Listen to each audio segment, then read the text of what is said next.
Okay, what's up, everybody? Oh, my goodness. I'm sorry about that late start. We had all kinds of technical problems. We had our Skype communication method was not working. Then nobody was showing up on screen, so we had to completely ditch it, switch to the conventional Zoom style to get the show to you. But we finally did it, and we are off and rolling. So we're going to try to get through all this stuff as quick as we can. But we got a full house. We got a full roundtable. Everybody's here today. You know, it's just in time to get talking about this upcoming game. There's we got a 2-game home series coming up here, and then of course the stretch run as we try to work our way to hopefully a high seed in the playoffs. So we're going to get into all of that. Well, thank you guys for being here. Thanks for your patience, and let's do this thing. So before we get into the roundtable, I want to remind everybody, please, if you would, smash that like button, hit the subscribe button there and the notification bell.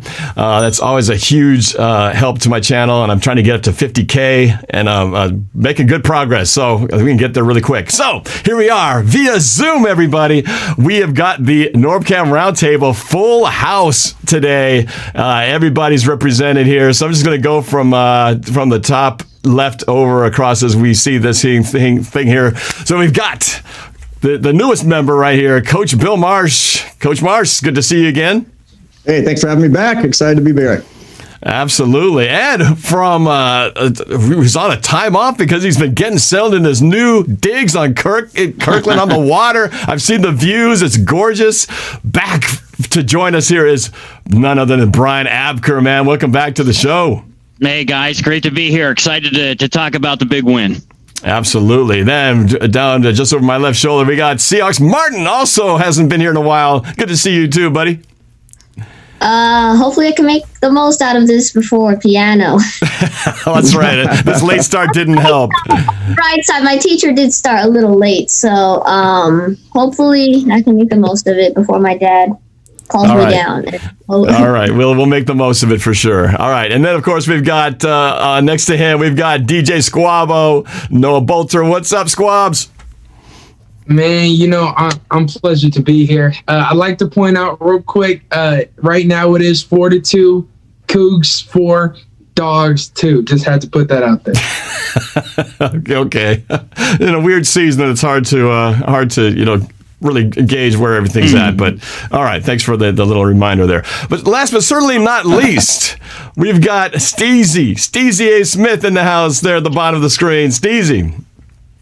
What's up, everybody? Super excited to be on.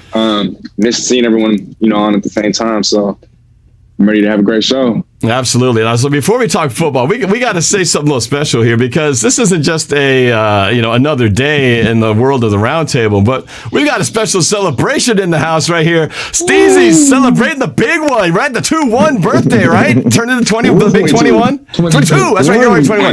22. Oh, double deuce. Well, double deuce. Go, so happy birthday, my friend. Thank you, guys. Thank you.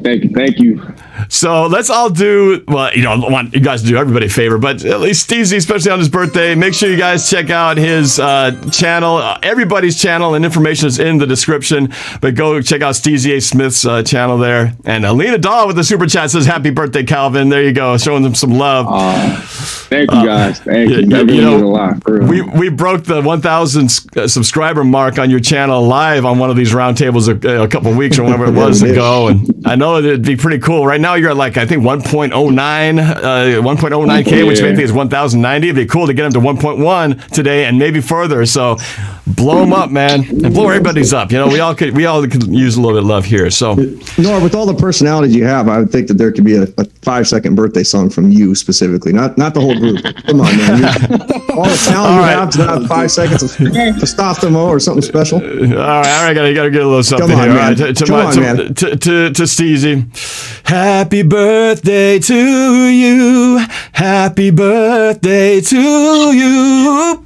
Happy birthday, dear Steezy. I like to come squeezy. Happy birthday to you. Yeah. There you go. Nice. That's got to be worth at least 100 subscriptions. Yeah, there you go, man. That's awesome, right, baby. Giving you the best. That was beautiful. That was beautiful. Almost as beautiful as this suit jacket I'm wearing right now, man. Anyway, feeling good. I mean, how can we not feel good? Nickel Bow in the super chat says, happy birthday, Steezy and UW Wazoo. Noah. I think. Yes, sir. Yeah. All right, guys. So we are, we all got to be feeling pretty good right now. It's December. It's the holiday season. And Seahawks are in first place coming off of not the most prettiest wins, but let's break this down a little bit here. So I just kind of started off. Well, I'll just kind of jump in here. But let's just kind of talk about what was good about that Eagles game. We'll just kind of bounce it around. I'm going to start with the guys who haven't been here in a while. So let's start with you, Abker, since it's been such a long time, man. You and your new digs and everything like that. We haven't talked to you in a while. So let's I want to hear from you, man. What do you think what's been happening this latest win by the Seahawks? What was good about this win? Give me the goods before we talk about anything bad. Yeah, well, I mean, certainly the win. I mean, that's all that matters. The bottom line is the win. What's good is I think everybody now is kind of seeing the defensive plan come together. Now the guys are starting to get a little healthier, starting to get a little bit more continuity. Now we got some news today, which I'm sure we're going to get into, that may not be the best. Kind of setbacks that this defense really can't afford, because what we're seeing from the defense on the improvements, they're in small doses, they're incremental, but they are improvements. This is what I've been expecting to see all season. But when you're missing your two starting corners, when you're missing your Pro Bowl free safety, when you're missing key components of the defense, it's really hard to improve. Well, now they're in position to do it. So the really good thing is this team is starting to get healthy and starting to click at the right time. And that is one of the most important things when you're heading into the tournament at the end of the season. Yeah, absolutely. And I have to give you props, man, because when everybody was starting to doubt this defense and everybody's on the fire Ken Norton bandwagon, Brian Abker, you said from the start, I'm not worried about this defense. It's going to come together. It's going to just be a matter of time. But when the season starts to get rolling, especially close to the that stretch run, that things are going to come together. Now, we're not there yet to say it has come together and there it is, but it is definitely starting to come together. So I got to say, man, you definitely had the insight there. And so far, it's kind of proven right what you said from the beginning of the season. So I apologize to you for ever doubting you. No need to apologize. And I was one of the few, but that's only because for whatever reason, I have kind of a unique insight as to what the plans are, what the process is over there, and what their expectations are. So the great thing is I think a lot of Seahawks fans now are kind of starting to see the light at the end of the tunnel and what the plan is. Now, most fans are still a little frustrated, and I get it, but just have some patience. You're going to be happy at the right time of the year. All right, so I know there might be some new viewers here who are not familiar with the Roundtable. Brian Abker was a former sports radio analyst and DJ over at 950 KJR for a long time. He had me as a guest on some of his shows, had that honor, and so he brings definitely a unique insight to it. So let's bounce it around. Martin, you're the other person who hasn't been on the show in a while, so we want to hear from you, buddy. Let's get your take on what you thought of what was good about this win over the Eagles. Just like Brian said, all that matters is that we come out with the win.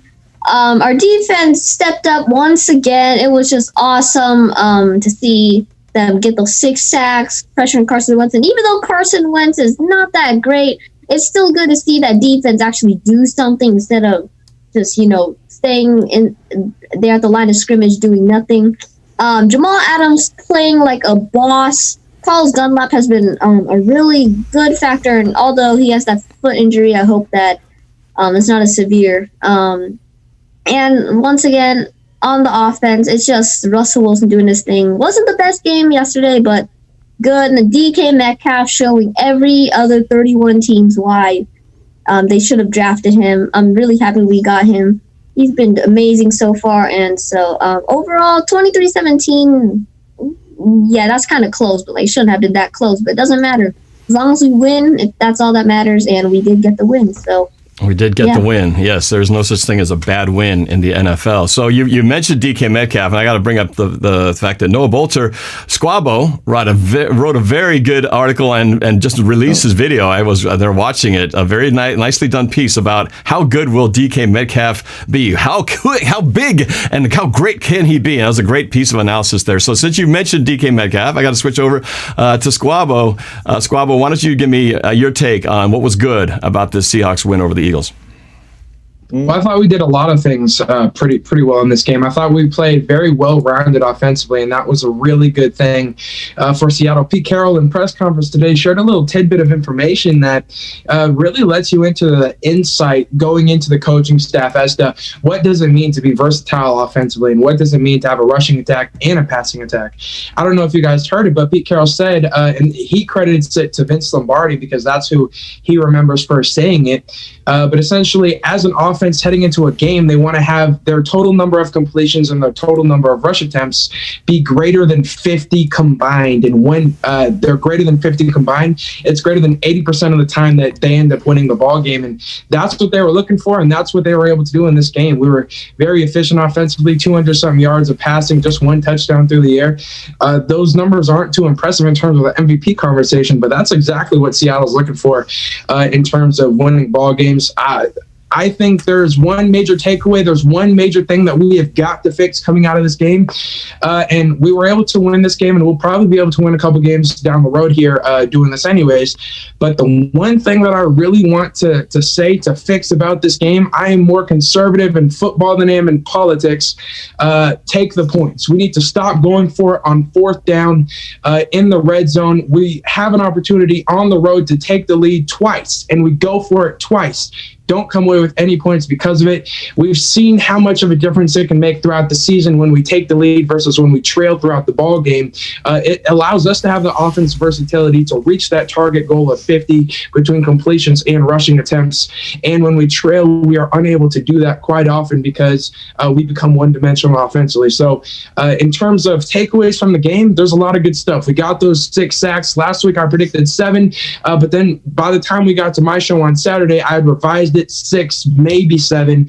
So I was still spot on there. You talked about my video about DK today. I actually made a video and an article, I don't know if you remember, Norb, about why we shouldn't panic about the pass rush. So I've kind of been spot on with that one too. And looking back into September, we gave up 500 yards per game and had a total of 5 sacks in September. In November, we gave up 340 yards per game and had 22 total sacks. That's a complete turnaround, a complete 180.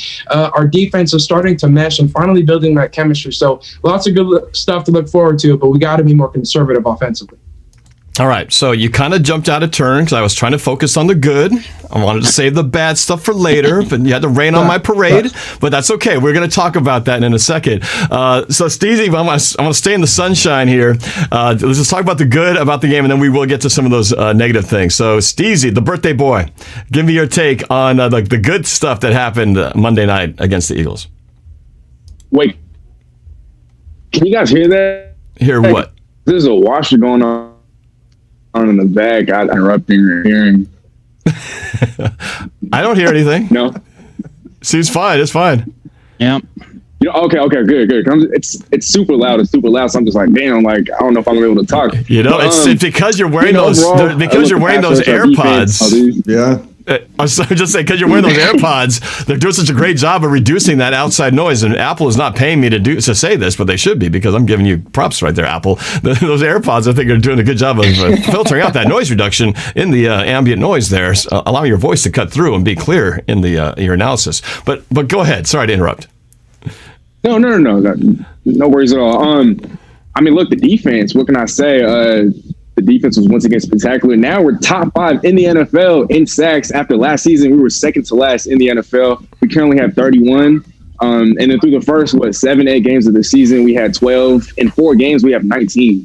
And so Carlos Dunlap has been huge. Jamal Adams, he has over 6.5 sacks on the season already after missing 4 games. And there's still about 4 or 5 games left to go. And so our pass rush, I think it's arrived.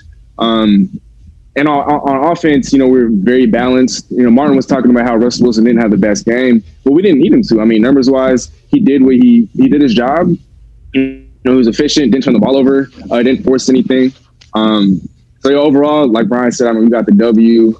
It should have been 23-9 rather than 23-17, just because they had that garbage time touchdown and 2-point conversion by Miles Sanders. But overall, I loved what I saw. The score could have been a lot higher, but then on our first 2 drives, we decided to go for it on 4th down, and obviously none of those attempts went well. And so I'd like to see us keep this up. Continue to maintain a balanced attack on offense, run the football. It was great seeing Chris Carson back. He was out there running, violently as he usually does. Rashad Penny, he's set to be back hopefully in the next week or so. And so, once again, as Brian mentioned, we're starting to get healthy at the right time. And now we're going into, an easier stretch against the NFC East and potentially the Giants. They're not going to have Daniel Jones. And so I want to see us keep this up. I want to see us continue to improve and make strides on defense. Special teams, spectacular once again. The offensive line, Philly, they're top 5 in the NFL in stacks. And we only allowed 2. And so offensive line, DK Metcalf was spectacular. Going up against one of the best corners in all of football, and Darius Slay again in his head. So overall, well-balanced effort from all 3 sides of the football. And I can't wait to see what's in store for the next for the remainder of the regular season. All right, so it was a little bit of like moving parts, like Tetris, with all the heads moving around. I guess Martin's got to go. You got piano. You got to tickle the ivories.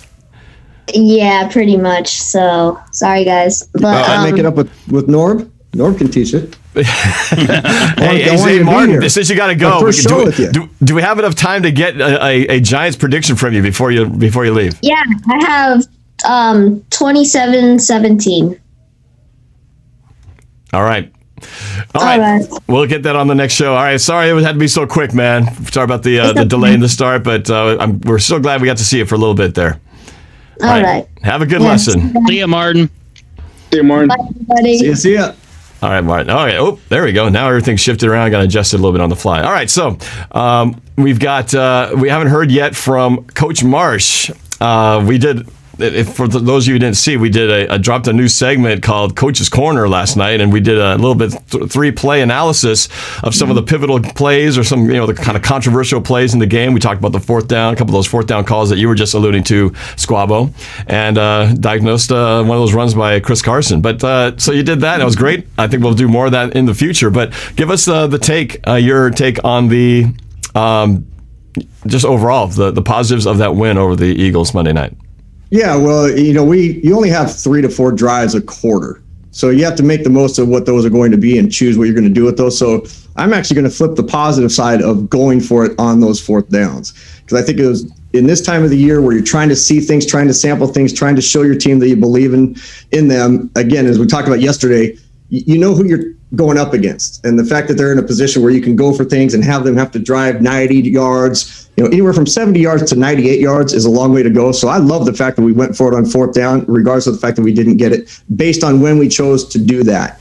The 2 things I really like the most, having watched it a couple times, is the O-line continuity. Like I really like, and we showed it in that Carson play when we were discussing it yesterday, we're really starting to see the O-line start to pick things up. They're communicating, they're picking up other blocks, they're picking up the blitz. They're getting better, and we know we got some young guys and guys that are moving into different positions and such. So I really like the fact that the O-line appears to be showing some stuff, even at times where it looks like Russ has been sacked, and you may think, well, that's the O-line's fault. Again, go back and watch what we talked about yesterday on one of the plays, and you'll see it really wasn't the O-line's fault. The other thing is on the defensive side.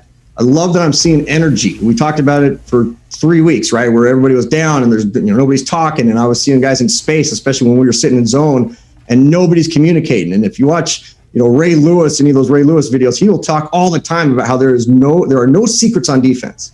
Everybody should be talking. And so if you look down on a field and you see hats, I refer to the helmets as hats. If 11 hats aren't just constantly on a swivel on defense, we got problems. So I love the fact that we had energy on defense and the O-line showed some great continuity, and the fact that we did go for it on those 2 plays. That's not to be totally against Mr. Squabo there, Mr. DJ Squabo, because I think there's times where you definitely don't. But man, I think it sent a great signal to our team that we did it. And Coach Carroll's the type of guy, man. He's an energy guy. Yeah, I love they did that. Yeah, and I definitely want to debate that a little bit, because I think there seems to be this perception at least from the audience standpoint and maybe the media, that there are times when Seattle seems to be too conservative. Oh, why aren't they going for it? And then when they do go for it, don't make it. All of a sudden it's like, nah, what are they doing? They should have kicked the field goal. And it's just, when it works, Whoa, what a great play. When it doesn't, what the hell were you thinking, right? It's always like that.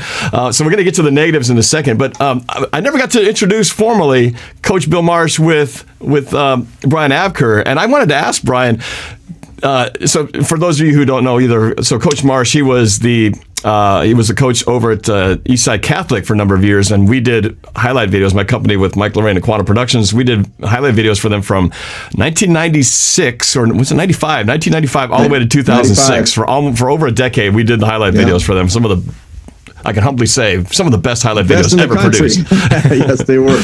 But I was wondering, Brian, did you ever have a chance to meet Coach Marsh, or do you guys ever talk, like via interview on the radio? I wasn't sure. I know, Bill, you've been interviewed on the radio before, but I didn't know if you guys ever actually talked to each other. I was trying to think back. I can't recall specifically if he and I have spoken, directly, but I know over the years when we were doing interviews, for playoff runs or big games, it was fun to go on the radio. So I'm sure we had to have crossed paths in those interviews. I just don't remember, 15 years ago who specifically was talking to me at that time. And I think you were probably wrapping up as I was just starting my career at KJR. So you probably talked with the likes of Dick Thane and guys like that. But no, listen, I went to Bellevue High. I've grown up with, the Eastside Catholic program in my backyard. I've been following it since 1985. So, and to watch the run that they had over the last, decade, last 5-7 years has been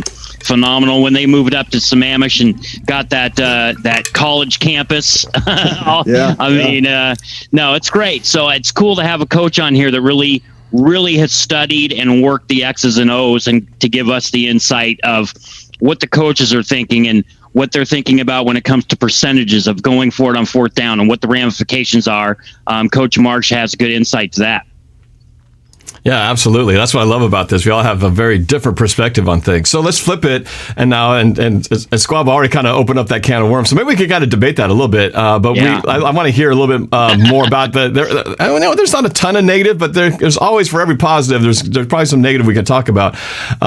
Let's just get that. I want to poll the audience and just see, you guys in the comments in the chat can indicate if you think that should Seattle have gone for it, and it could also be the thing that, well, go for it, but run a different play. That's a whole different discussion. So, we did quite a bit of a breakdown of what went wrong in that first 4th and 2, and that was I think it was really pretty obvious that DK Metcalf missed his block there. But I don't know, in general, do you guys, those first 2 plays, we came away no score in the first quarter.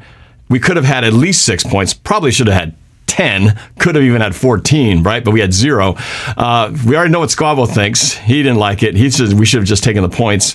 Let's go to you, Brian. What's your overall feeling on that? Yeah. So I've got some bad news for Squabbo, because between Pom Pom Pete and Right On Russ, those guys are always on the same page and they're always thinking positive. So they're not going to stop going for it on fourth down when they feel it's a right opportunity.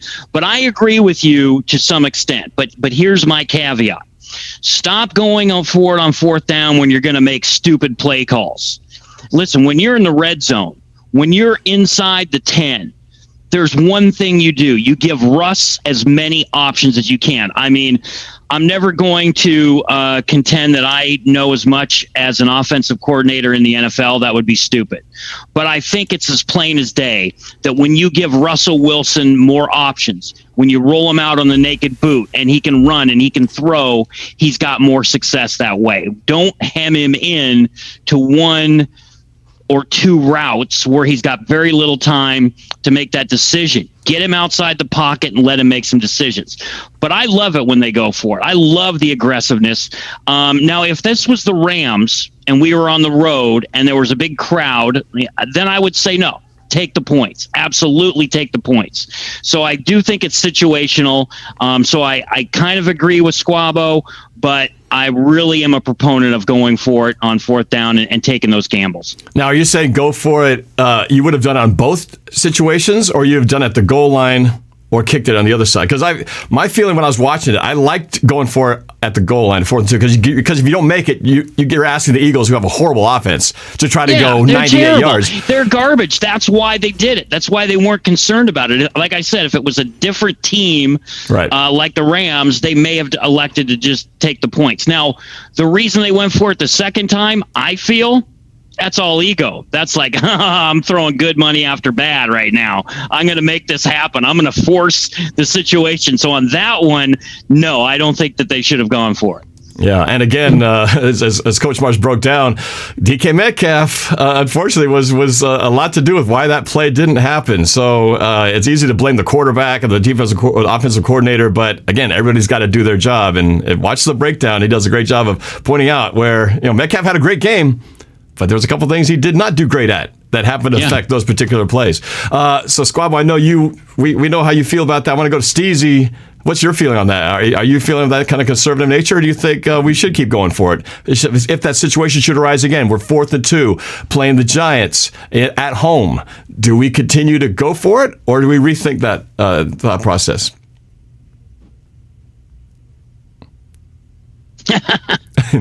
Uh-oh. I thought we were having a staring contest with it for a second.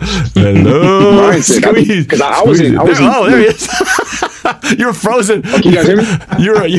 You were frozen in carbonite for about 10 seconds. So I didn't hear a word you said. Are we going for it? We have to delay a game. Oh, you didn't hear. Oh, come on, false start. You guys hear me? Illegal formation. So you're gonna have to do a take 2. We're gonna have to do a delay game and run that play again. All right. So what's your thought on that? Should we have gone for it, and should we continue to go for it? What's your thought? No, definitely. I like what Brian said. I think it's very dependent on the opponent. And going back to, I forgot who said it, Philly has one of the worst offenses, if not the worst offense in football. They haven't cracked 20 points in over a month. And their offensive line is giving up the most sacks in all the NFL. And so I think it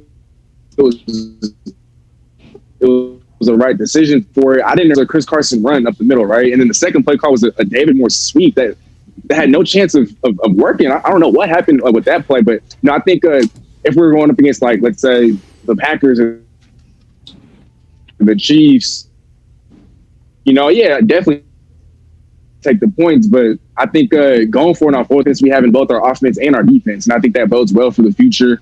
We just got to kind of change up how we're calling those plays. I didn't like any of them. Putting the ball in Russell Wilson's hands in a situation like that is never a bad thing. It's never a bad idea. Maybe read option here, maybe an RPO here, maybe an empty shotgun with an empty set, spread the wide receivers out, something like that. There's a whole lot of things, a whole lot of routes that they could have gone, but I don't know why they went to the 2 plays that they decided to go upon. But I think it was definitely the right decision. Squabble. Especially to the team, like, they just agree. I just didn't call. All right, man. Your internet seems to be a little bit spotty because you're gonna give me the auto-tune break on. Oh no! Now we lost him. Steezy. Oh, there he is. No, he's back. Okay, he's back. Sorry. All right, so we're hanging in there. Norb, have you ever noticed that Russell will do that sometimes? Like, he acts like he can't hear the play. That's his way of saying, I want to call my own play this time. He's tired of the plays are being called.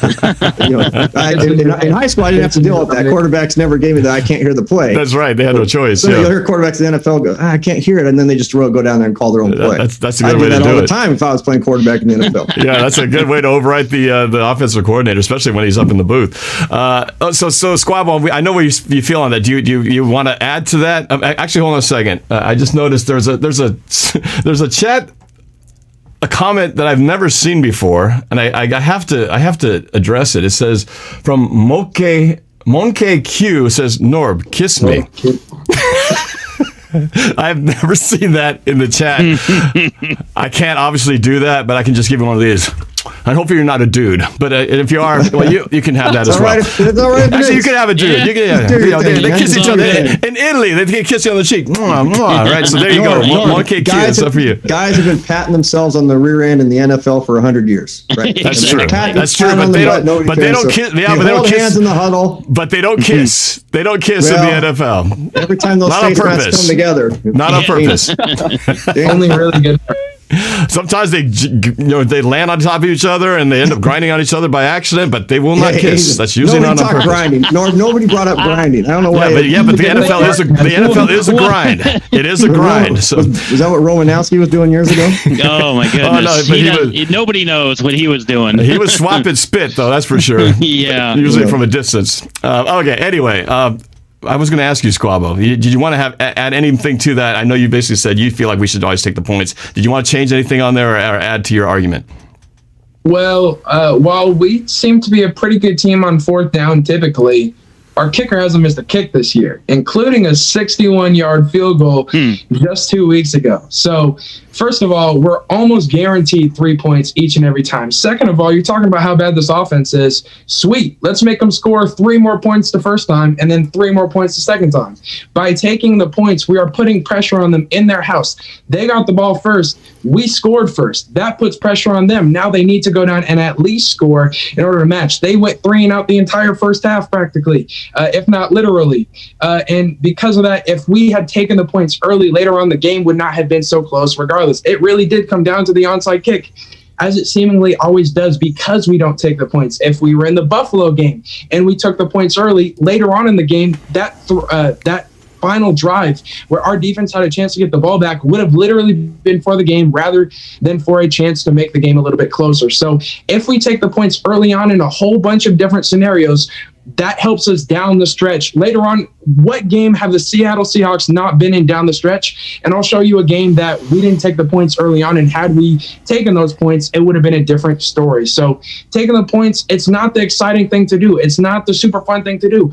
I say we go for it. What controversy, the exact opposite of when Steezy says. I say we go for it when we're at Kansas City, when we're at Green Bay, because those are the scenarios when we might actually need those points. But when we're playing against a team that we're clearly better than, that's not when we're going to, when it's a good time to risk not only showing our best plays, but also risking not getting points against a team that we know is going to struggle to score against us. So I say we take the points when we know we're going to beat the team, and when it's controversial, when it's Super Bowl time, when it's time for the Philly special, that's when you get creative. But other than that, take the points. It changes it from a game that we're trailing in the end to a game that we're leading. It changes it from a field goal game to a touchdown game.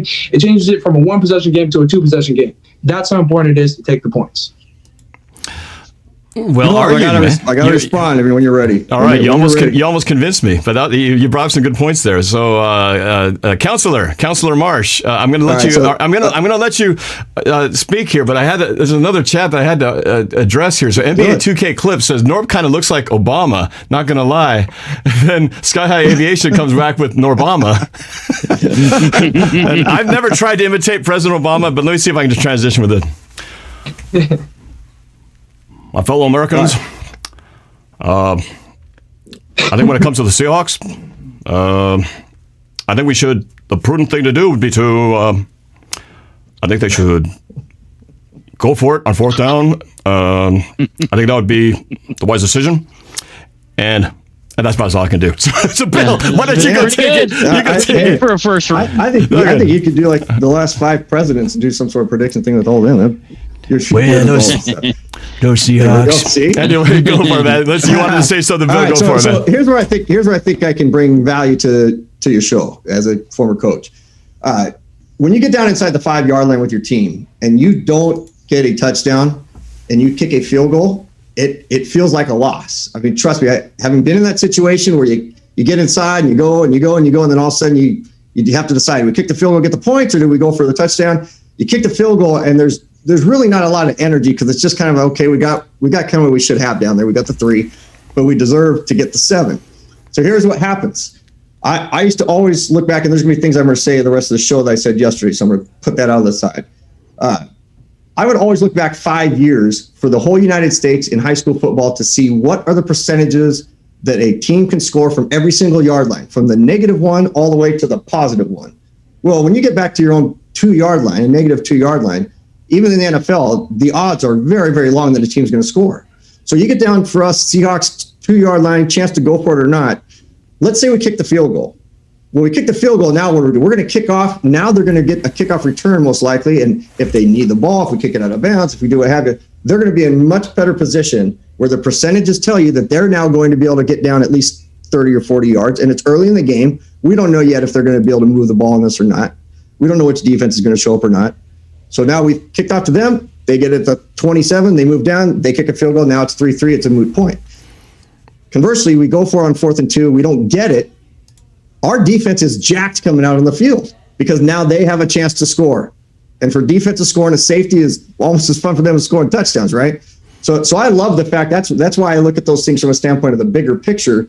I think, yes, we go for it at times, maybe late in games, I would question a little bit, but I love both situations, because the numbers would tell you that in the NFL level, just as a whole, very difficult to move the ball all the way down.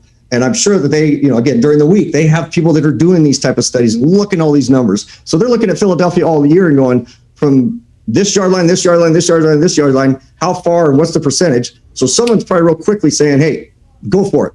And they already know why they're going to go for it, because they know every single yard line and every single down and distance why they're going to go for it. So I think in both situations, it just came down to Philadelphia probably will not move the ball very well because the analytics tell you such. So that's why, and I love the play. I think the key is, if you go back to the Super Bowl, and I'll kind of finish with this. You go back to the Super Bowl where we had the bad play, the interception, right? Well, internal coaches, one that I know and one that shared said, I actually like the play call. Now, he was the running backs coach, but he liked the play call, but we didn't execute the play correctly. And even though everybody wanted Marshawn to get the ball, I wanted Marshawn to get the ball. But the way it was positioned, that was the right play to call. So now we get down to our 4th and 2 play, and I agree with what Acker said. There's kind of an unwritten rule that you get the ball to the best player. Well, our best player is Russ. So let's spread him out, give him half the field, or run downhill based on what the defense gives us. So that was the only thing that I didn't like. Loved that they were going for it. And as soon as I saw that we were going to run something that we just don't really run naturally, that was the frustrating part. But again, now they have to start their own 2-yard line. Do it. You're not going to do it against us. You're not going to do it against most teams.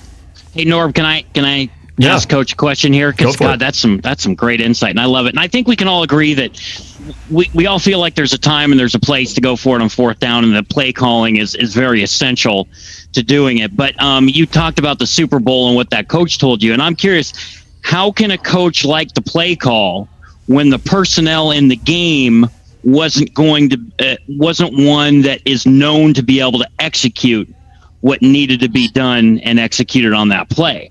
And I find it interesting. Yeah, that play call might have been good with a different wide receiver in there that knows how to get their body in front of the right person and make the right block and everything else. But that play didn't have the personnel in there to do that.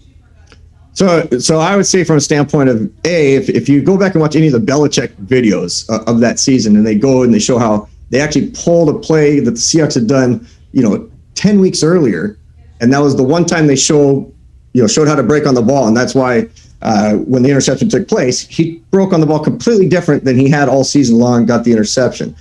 When it comes to why would you give Marshawn the ball or not give Marshawn the ball in that situation, again, the defensive personnel that came in and the fact that during that season we were not doing that well in short yardage. Right. So that first down play, even if you watch Norb's famous video that has almost 2 million views on it, he has more views on the one we lost than the Green Bay one that we won, but he still got millions of views on it. He gets about a 7-yard gain, right? It's 1st and goal from the 7 or 8 yard line. And it looks like he's going to score, and then a guy trips him up. He's down at the 1. And now everybody's thinking Marshawn, and I'm thinking, I was with a group of people, and yeah, of course, the natural instinct is at least try it one time with Marshawn. We all agree with that.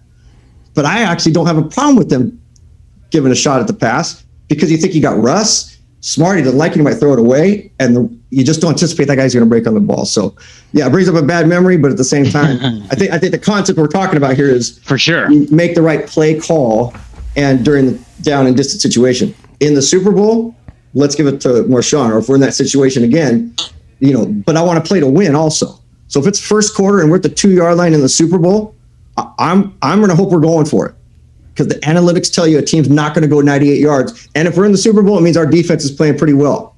I got to believe. That's so different. I think the point of my question was, if you're going to make the right play call, it's got to involve the right personnel. And I was going to ask Noah if he feels like, hey, in that situation down near the goal line in this last game, do you feel like the Seahawks have the right personnel to be able to pull off a 4th down conversion in that situation? Do you think they've got the personnel to do it? I think we have the personnel to do it if we make a better play call. I completely agree that I dislike the play call. I don't like the fact that we're putting it in David Moore's hands. When we know that when DK also has mental lapses. And Coach, I was watching that stream where you broke it down. I completely agree. DK has lapses all the time in the blocking game as well as in the passing game. And I covered that in my video that I talk about today. So when you know that all of those things can go wrong, I disagree with that. You're talking about second down on the goal line in the Super Bowl versus this scenario where we're talking about going for it on fourth down. And one thing that I do think that Seattle has in common in both of those occasions is we're outthinking the room. I'm one of those guys, just pound it down their throat until we can't do it anymore. Don't do anything that makes you uncomfortable, that you're risking, that is going to can drastically change the dynamic of a game. Going for it on fourth down instead of kicking the field goal, or passing it on the goal line instead of just running it in until you absolutely have to. We had time in the Super Bowl. We should have ran the football first. And I do agree with you there. I agree with you from a standpoint, run it downhill. Like, give the O-line some confidence on that fourth down play. If we don't get it, fine. But you're telling the O-line, I believe in you. So you sound like Squabble. You sound like my dad. My dad's always run it. You know, he'll always say that. Hey, Squabble, where would you rank more? Right? Okay, we know he's a decent receiver, but in terms of the personnel we have, whether it's on the field or just on our team, where are you going to rank him in terms of it? When I just said give the ball to your best player, which is the golden rule in big play situations, where do you rank him, including with Russ? 4, 5, 7, 10? Fifth at best. So fifth at best. And that's who we literally ran a play for there. That's the issue I have in kind of a middle of the field type of play with that. And to add to that, David Moore's coming off of like a hip injury too, right? So we don't even know if he's 100%, right? He's not even necessarily the best version of himself. And here's the other thing that I struggle with all the time, especially at the high school level, but college even, and then the NFL, you see it sometimes. Teams that go lateral when you only have a couple yards to go. I mean, teams that run a counter play inside the 3-yard line, teams that run some sort of a fly sweep type of play inside, where their whole defense is coming north-south and you're going east-west. The only play that's starting to evolve that's working is the quick slip screen. You know, we saw it in the Super Bowl a few years back with Brady, where you just stand and throw it real quick and guys got a blocker. But even that's a dangerous play because you're going lateral. You know, the idea of doing that, I think you're better off coming downhill unless you're sprinting Russ out where he's a threat of the run, which is an added player. He's a 12th man on the field. Now you cut the field in half, you run a trips, you crisscross motion, you do those type of things, and Russ is the fourth guy. Okay, again, he's going to make a play or he's going to throw it out of bounds, right? So that's the issue I think we're all agreeing with is the play call. And then there's debate on whether you're going for it there. But I think go for it on both situations early in the game. And you mentioned, like, should we go for it if we were in the Super Bowl and it was the same scenario? Once again, let's not act like these are the same scenario in both games. We're playing the Eagles on a Monday night, who are horrible and shouldn't be leading their division at the time of the ball game, versus playing in the Super Bowl. So once again, I admit, in the Super Bowl, I'd be much more likely to be okay with this because 99% we're going to be playing Kansas City in the Super Bowl if we're in the Super Bowl. Even if we're not playing Kansas City, Tennessee, I'd be more happy to go for it against Tennessee than I would against Philadelphia. But the difference is that's your last screenshot, your last image of the season. The last image we have of 2017 is Philly special. That's our last chance to do some creative. But if we have them where we know we just do our job correctly and we're going to win this ball game, don't risk it. That's 4th and 2 at Philly early in a ball game. We don't need to risk it. That's fourth downs at Buffalo. We don't need to risk it early on. And in the Super Bowl, when it's second down and we just ran for 5 yards, we don't have to risk it by throwing that pass. We didn't have to do it yet, and that's what made it wrong. And I think in the Super Bowl, I'm actually going to flip it. So while the tendency for me would be to go for it, in a Super Bowl in the first quarter, when you're trying to get every point and you know you're going up against a Mahomes, that 98 yards is a little different because he throws a slant to Hill and all of a sudden Hill's gone.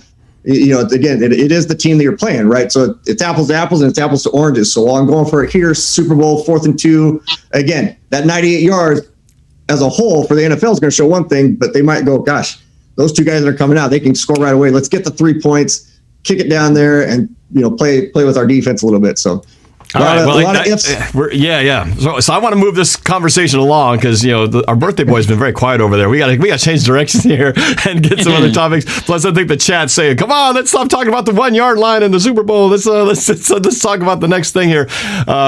People were asking about the next Madden simulation. I'm going to be doing that tomorrow afternoon. So that will be the next one where I simulate this Giants Seahawks game from my perspective, my very weak, hardly 20% effective version of myself coaching and running Madden, but it'll be fun to see what happens anyway. But let's go ahead and move on since I know we're behind. We started behind the 8 ball to begin with. I think it's time we got to talk about the Giants. But I got to bring up the scores from last week and see who got it the closest of our score predictions of that Eagles game. So we're going to take a quick look. Here were our score predictions of the Eagles game last week. Somewhere in here. Check it out. Where is it? There it is. Here we go. Seattle 35, Philadelphia. Seahawks 40, Eagles 14. Let's just get in, get out, and crush them. Seahawks 33, Philadelphia Eagles 24. 26-16. All right, there you go. So I think based on that prediction that you had, that is Squabo. Squabo with the 26-16. You were the closest to the pin there since the final score was, 23-17? You were almost there, man. Had we taken the points early, kicked one of those field goals, we'd be at 26. And had they not gone for 2 and took the 1 point, that's spot on. Just putting that up. Did you guys hear about the Vegas is amazing, right? They set the line at 6.5. And did you hear about the guy who bet $500,000 that the Seahawks were going to cover? That's a backdoor cover. And we had that game. I mean, we were up by 14 points with less than 3 minutes to go, and they throw that Hail Mary, which the guy's probably thinking, okay, that's fine. They're just going to kick the extra point. I'll still get 7 and cover. And what do? They line up to kick the 2-point conversion. I was going, why the hell are they doing that? That made no sense. Did that make sense? Did that make sense to any of you guys? Cashing in. He was at the virtual window cashing in. And, exactly. TV out the window. But did that make sense to any of you guys to go for 2 at that point? I mean, if you were the Seahawks going for 2 when you're down 14, why would you go for 2? It made no sense to me. You got to understand, first of all, it's Philadelphia. Philadelphia was going for it on 4th down when they absolutely had no business doing it. They should have took the points. Pittsburgh today should have took the points. It would have made a big difference.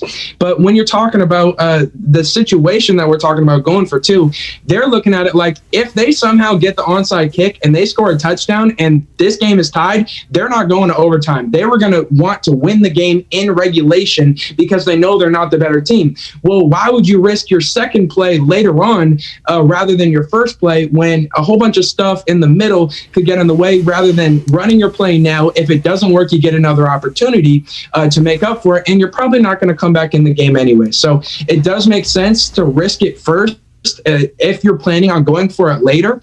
But honestly, I wouldn't have gone for it at all. Yeah, I don't know. Unless somebody disagrees and thinks that they would have done it, I think we can move on from that game. That's why Philadelphia is the record that they are, 3-7-1. Okay, are you guys ready to talk about the Giants now? We've been talking about everything except the Giants, and that's the next opponent here. So let's gotta get Steezy in here because he's been so quiet. We got to get you starting here with the give us kind of the overview. We don't play the Giants all that often.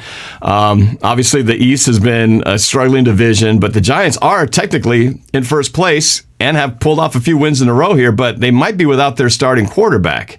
Isn't that right? And they potentially could be starting Colt McCoy in this game. So give me, Steezy, give everybody, what's the bird's eye view? What can we expect from this opponent who's coming into, I almost said CenturyLink Field, to Lumen Field on Sunday, man? Give us your take on what are we going to expect to see from the Giants here?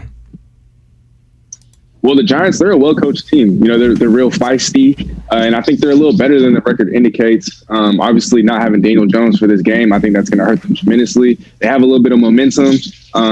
Their backup running back, Wayne Gallman, has been pretty steady. I mean, he's been pretty good in Devonta Freeman's absence. And so their defense, they play hard as well. They have a pretty solid run defense. Their pass defense is underrated. And so I think that this could be a trap game, potentially, especially if Daniel Jones does play, because there's a small chance that he plays, and so we have to definitely be on the lookout for that. But I think going into this game, I'm going to assume that he's not going to play. And so if Colt McCoy is indeed the starter, I'd say we got to go out and get the lead early. I mean, Colt McCoy, I'd rather have – there's at least 30 or 40 other quarterbacks I'd rather have in playing for my team rather than Colt McCoy. He's old and he's been a career-long backup. And so if he's playing quarterback for the New York Giants, I want to see us get the lead early and kind of just pound the football on them, because I'm not going to expect Colt McCoy to orchestrate any sort of comebacks whatsoever, but also want to see us run the football. Although they do have a pretty stout run defense.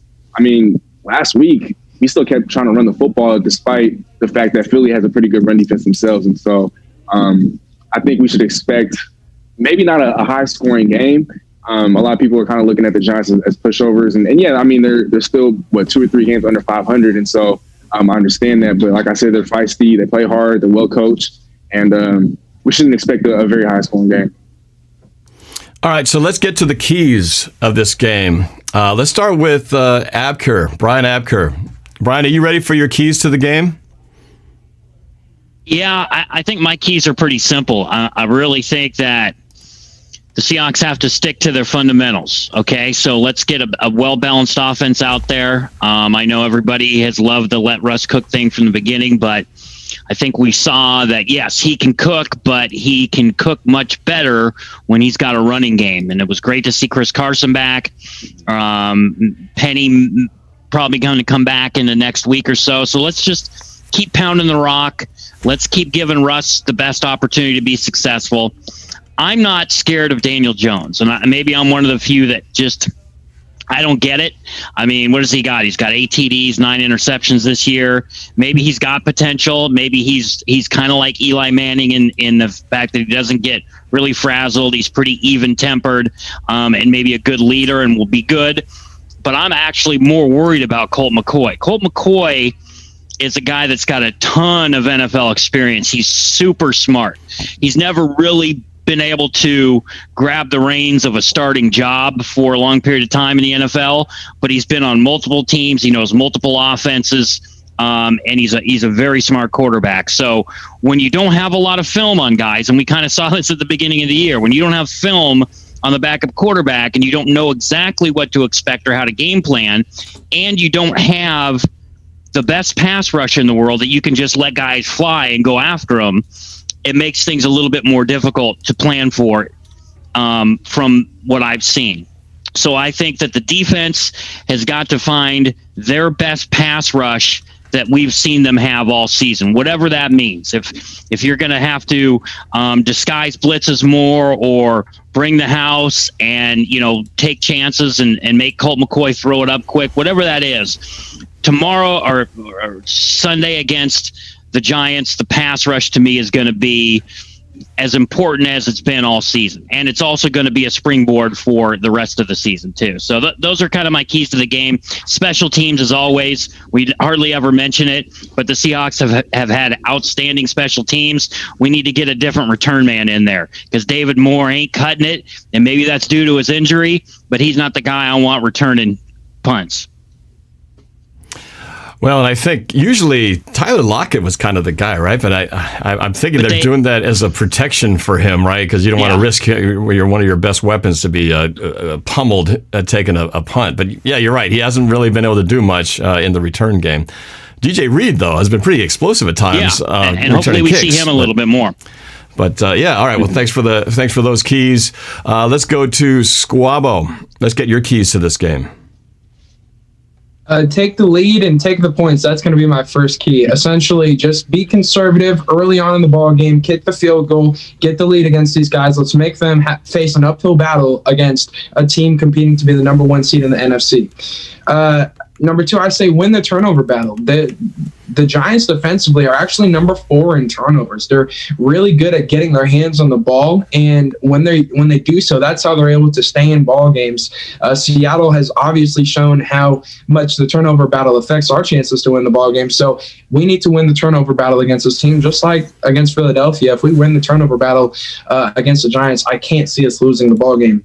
And finally, we need to win the sack battle. Another strength of the Giants defense is their pass rush.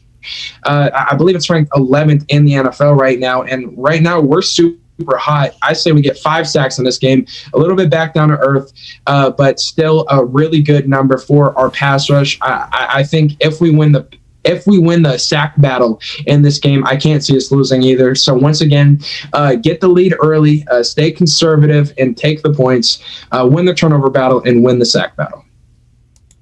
All right. Coach Marsh, how about your keys to this game? Well, I think, like Squabble said, I think it was him who said, we have to get out and get a lead early and get going. I mean, we've every single game this year, and even this little backdoor score, every single game has been within 10 points for us. And for the Giants, all but 2 games have been within 10 points, and that was against Pittsburgh and against San Francisco. So they like to keep the game close, and they like to keep the drives down to, maximum 3 drives per quarter. So you're talking about 12 total drives, which makes it hard. So we have to be smart, going back to our previous conversation. So we have to make sure that we get points and get points early ahead of them.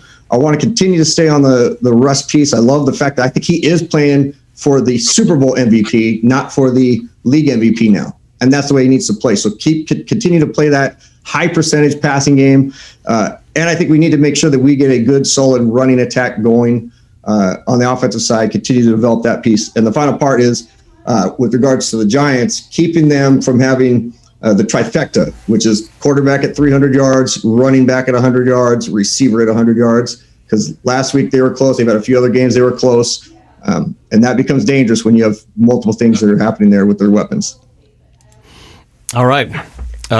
Steezy, we're back to you. Your keys to the Seahawks victory against the Giants. So I kind of alluded to this earlier, but key number 1, I mean, like everybody else said, grabbing an early lead. I understand what Brian was saying about Colt McCoy and how, there isn't much film on him whatsoever, but he's 34 years old. He's been in the league for a while. And Russell Wilson had more passing touchdowns last season than he has in his entire career. And so I don't think that he's going to do anything. I'm not very scared of him at all. He's been a career-long backup, as I said earlier. And so if we're able to grab an early lead, I'm not going to expect Colt McCoy to lead any sort of comeback whatsoever. So key number 1, I'm going to say establish an early lead. Key number 2, I want to see us convert on third down. As has been the issue all season long, we've been pretty bad on third down, and that showed last week against Philly. We were 2 for 10, so 20% in that game. That's why we had to go for it on fourth down a couple of times in the first half. And so let's convert on third down. I know that New York's defense is pretty underrated, and it's pretty good, but I think that if we're able to convert on third down against a feisty defense like them, that bodes well for our future third down offense, especially come playoff time. And then last but not least, penalties.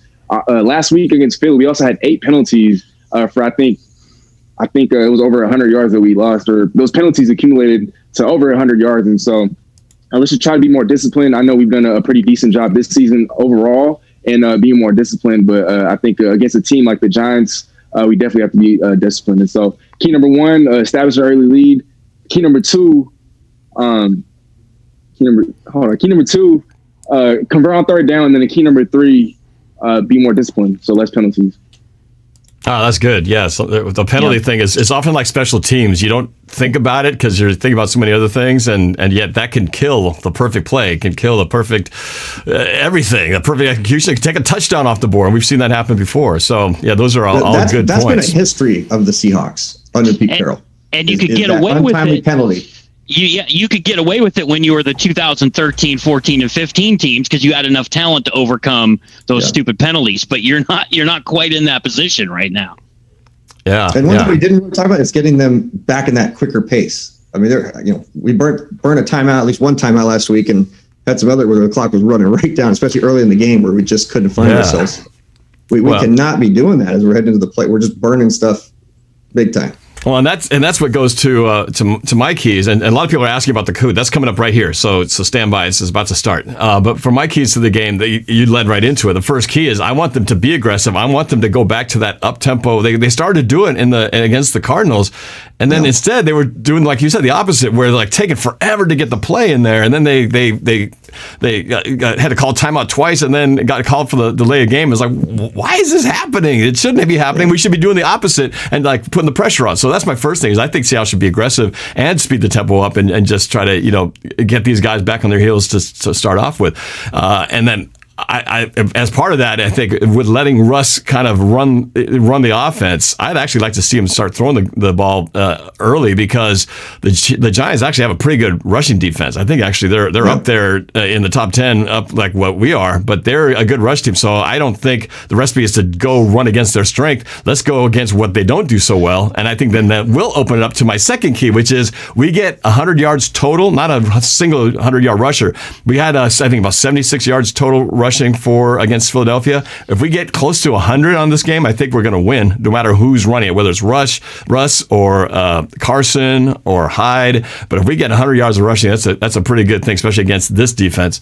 And then finally, keep the pressure going. I mean, 6 sacks in one game against, and granted, it's the Eagles and it's Carson Wentz, but 6 sacks. It's like you said, Brian Abker, you knew that this pass rush, and Squabble said too, the pass rush, the defense was going to come together. Let's see it keep coming together. I want to see them build on that and be able to continue to get pressure without having to blitz. And I think if we can see that regularly, getting that pressure from the front four, that's going to allow us to, not risk blitzing our linebackers, let them drop into coverage. And I think one of these times Bobby or KJ is going to get an interception in here in one of these games, and maybe it'll be on Sunday. So that's my 3 keys. 1, pick up the tempo, be aggressive. 2, rush for 100 yards. And then 3, keep the pressure going. Keep the pressure particularly from the front four. And I think we should win this game. All right, so score predictions. Let's go around the horn. Let's start with Coach Marsh. Yeah, I'm going to say 28-17 Seahawks. All right, let's go to Brian Abker. Your score prediction.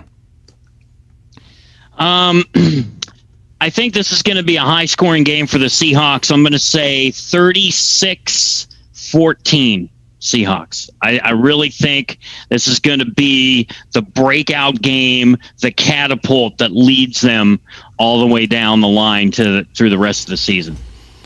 I hope so. It reminds me of, if you talk about that catapult game, remember in the 2013 year when we won the Super Bowl and we played in MetLife Stadium against the Giants, and it was like a little preview. It was like, oh, here's where we're going to be playing in a few weeks.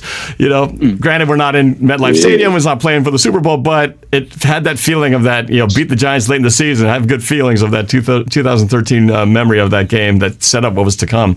All right, so Squabble, let's go to your score prediction. What do you got? We've been winning games that are extremely close. Coach Marsh brought up how close we've been in games, and the Giants have been in games. I think it's a lot closer than what Brian thinks it is. I think it's 28-20 final score. I think we need to get DK involved early, but I think we come out of this game having the Giants at an arm's length, but backup quarterbacks have been known to torch us up.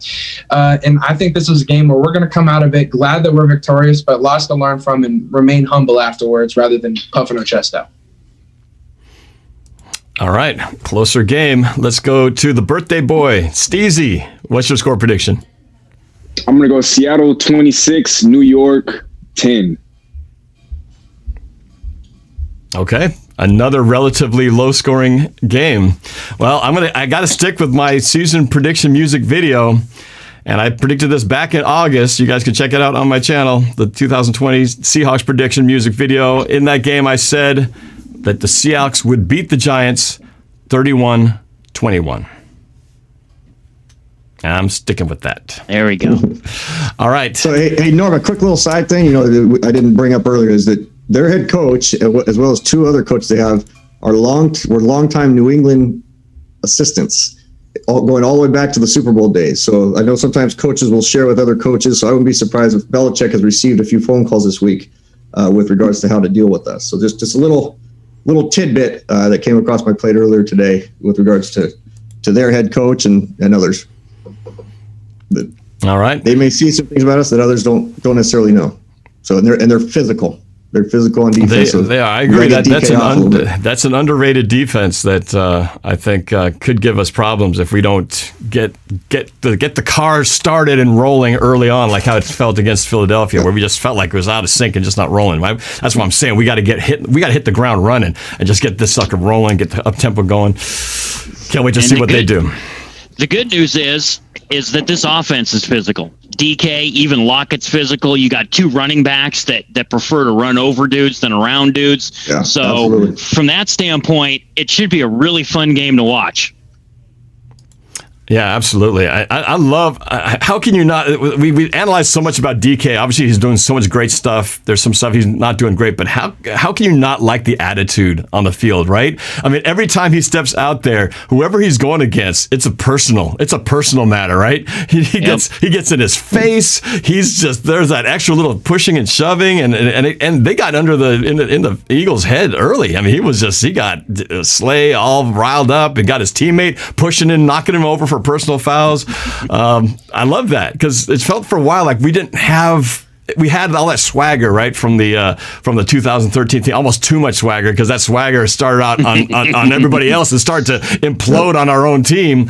But here it feels like we're kind of getting a little bit of that swag again through DK. So I'm kind of liking that. Are you guys liking it too? You have to have that guy. You have to have that guy on your team that pushes the limits, and it's not always a young guy. But if it's DK, great, and it was Richard Sherman early in his career and some others, but because Russ is such a nice guy and Wagner's such a nice guy and all these others, it's awesome when DK plays with a defensive mentality, sans the blocking. If he could just pick it up on the blocking a little bit, but man, I agree 100%. It's great when he goes out there and if he gets a 15-yard penalty every once in a while and it doesn't crush us back, sometimes that can bring up your sideline because you like to see the fight in another player.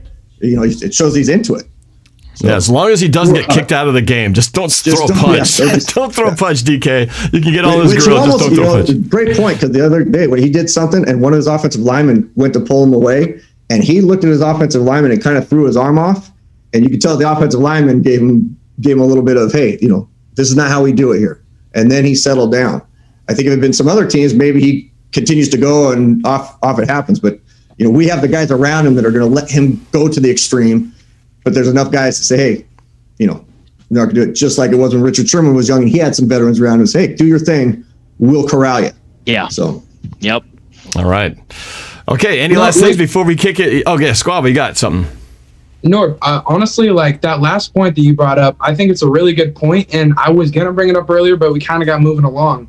When I was watching the game, I like to take notes while I'm watching the game, and I mentioned on the first drive how we got DK involved early, and Coach Marsh was just talking about how Richard Sherman was one of those aggressive guys back in the day. Kind of right, kind of wrong. He was, but he was on defense. Offensively, who that guy was for us was Beast Mode. Remember, Beast Mode comes back to our roster last year, and it still gets the crowd and the team rejuvenated. It gets us excited watching him do things because he can do things that nobody else can. That's what DK has brought to Seattle over this past year. Now we have another guy that's so physical, nobody can stop him when he's at his best. He brings that energy to Seattle in the way that Chris Carson was to some I can't think of the word right now, but to some avail, he was able to bring that, trying to be like Beast Mode, but Chris Carson was never Beast Mode. DK is Beast Mode for us. We need to get him involved early. When we get him involved, it gets the rest of the guys going, and we saw exactly what you were talking about. It led to 2 penalties on that first drive that we should have taken advantage of and taken the points, but regardless, getting DK involved early is the way to go. Yeah. Norb, so DK is the guy that we refer to as a bus guy, and I pulled that out from an NFL thing I watched a long time ago. A bus guy meaning he's the guy that when he gets off the bus, everybody's looking to see what he looks like without his uniform on. Guys show up without, they come to the game in the bus also. They fly, but everybody home and away comes in the bus. He's a bus guy. Yep. And everybody wants to see what he does and what he looks like and how he acts and all those things from the moment he steps on till the moment the game's over. So I agree with what Scarlett has said, man. He brings great personality, great drive that we haven't seen other than Beast Mode in the last decade. Yeah, absolutely. It's fun to see a Beast Mode in the form of a receiver. So yeah, that is pretty awesome. So. All right, so let's go into let's get the trivia going. I don't know where Steve's but before you do that, because I really got to apologize, but I have to bow out before trivia. Okay, so I apologize for that. No problem. I know we had a late start today. Yeah, so first of all, I wanted to say, Coach Marsh, so awesome to have you part of the roundtable. Love your insight, love your demeanor. It's going to be really fun. Steezy, happy birthday, brother, man. Have a great birthday. Squabo, your points and the way they were so well thought out, I think it's fantastic. Whether we agree or disagree, I completely respect where you're coming from all the time. Norb, you're a slacker. You're not working very hard these days. You need to pick up the pace. Hey, after I listen to KJR every day during my commute for years. My time is a little different now when I'm at home and stuff, but so it was always great to hear you. You're fun. You're a great entertainer. I love what you do. So I'm excited to learn from you as well on some of these things. So I appreciate really need that. To finally get to see you face to face and get going on this thing. Yeah, this will be fun. And Norb, I don't really have anything to promote for myself, but I do want to promote a friend of mine. His name is Cola Malik. You probably know him better as Kid Sensation. If you don't know who Kid Sensation is. Yeah, back in the day. He was with Sir Mix-a-Lot in the 80s and 90s. If you don't know who Sir Mix-a-Lot is, I can't help you at this point in time. But I like Kid big Sensation. butts and I can't lie. Okay, yeah. Made multi-millions. But Kid Sensation came to prominence and came to fame and was immortalized in Sir Mix-a-Lot's song Posse on Broadway. Yeah. And Kid Sensation is great friends with Ken Griffey Jr., put out a song called The Way We Swing in the 90s with Junior on the album. Yeah. Well, he's got a new album out. It's called Presently Past the Future, Kid Sensation. I don't know if you can all back it up a little bit. Back it up a little bit. There you go. Back it up. Kid Sensation. So you can go to kidsensation.com/music and you can hear this entire CD. If you like rap, you like hip hop, you like local Seattle music, this is outstanding stuff. And Cola is one heck of a great dude. So you can follow him on Instagram as well. Just wanted to promote that because he's worth a follow. So that's it. Like a coach's tree, anybody that comes out of the Sir Mix-a-Lot tree, yeah, there you go. I'm gonna listen to it. And Wands is on the album as well. Wands was on Thrift Shop with Macklemore. So I mean, it's a good album. I think if you like hip hop and rap, you'll enjoy it. Yeah, all right, man. I did not know he had a new album. That's great. That'd be cool to see. All right, we're gonna start trivia. Brian, it's good to see you, man. Can't wait to see your new place with the sunlight in the back and see that beautiful view. Yeah, exactly. Thanks, fellas. It was really fun. Glad to be back, and go Hawks. All right, go Hawks. Take care, all right, so brother. my daughter Vanessa, something just had come up here. I'm gonna let you guys chat for a minute because I got to talk to her for a second. You guys. Go ahead and converse. I gotta deal with something real quick. The bathroom real fast. Man, look at these guys. Hey, so and then there was two. So Squabo and Marsh, you guys go at it for a second because I gotta deal with something momentarily. So Squabo, I'm actually here to tell you something. I didn't catch the name. It was Justin somebody who was asking if coaching has to do with some of our issues on the field, and I think it's not so much about the play calling, right? But in terms of the way I read it was individual performance. Some of the stuff maybe I talked about yesterday with blocking, but what's your take on that in terms of, NFL coaching? Some people say, it doesn't make a difference. Guys should know how to catch by that point. They should know how to block by that point. Cool. Are you seeing that or not as part of the Absolutely. At the time? No. The coaches definitely deserve a lot of blame in a lot of different scenarios. Coach Pete Carroll just took blame in the press conference for the failed fourth downs early on in the ballgame. Not necessarily saying that he was wrong for going for it, but saying that if they're going to go for it, the play call was miscommunicated and that was the wrong play call. So regardless of, if he should have gone for it or not, we obviously agree that the play call was bad and he acknowledged that. In the Arizona game that we lost on the road, we saw the miscommunication with DJ Dallas. Yeah, he got to know his assignment, but that's also somewhat on the coaches as well. It's not 100% on the coaches, but it's both coach and player.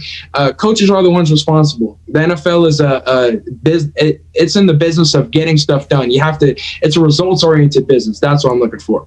And if you're not getting the results, it falls back on the head coach.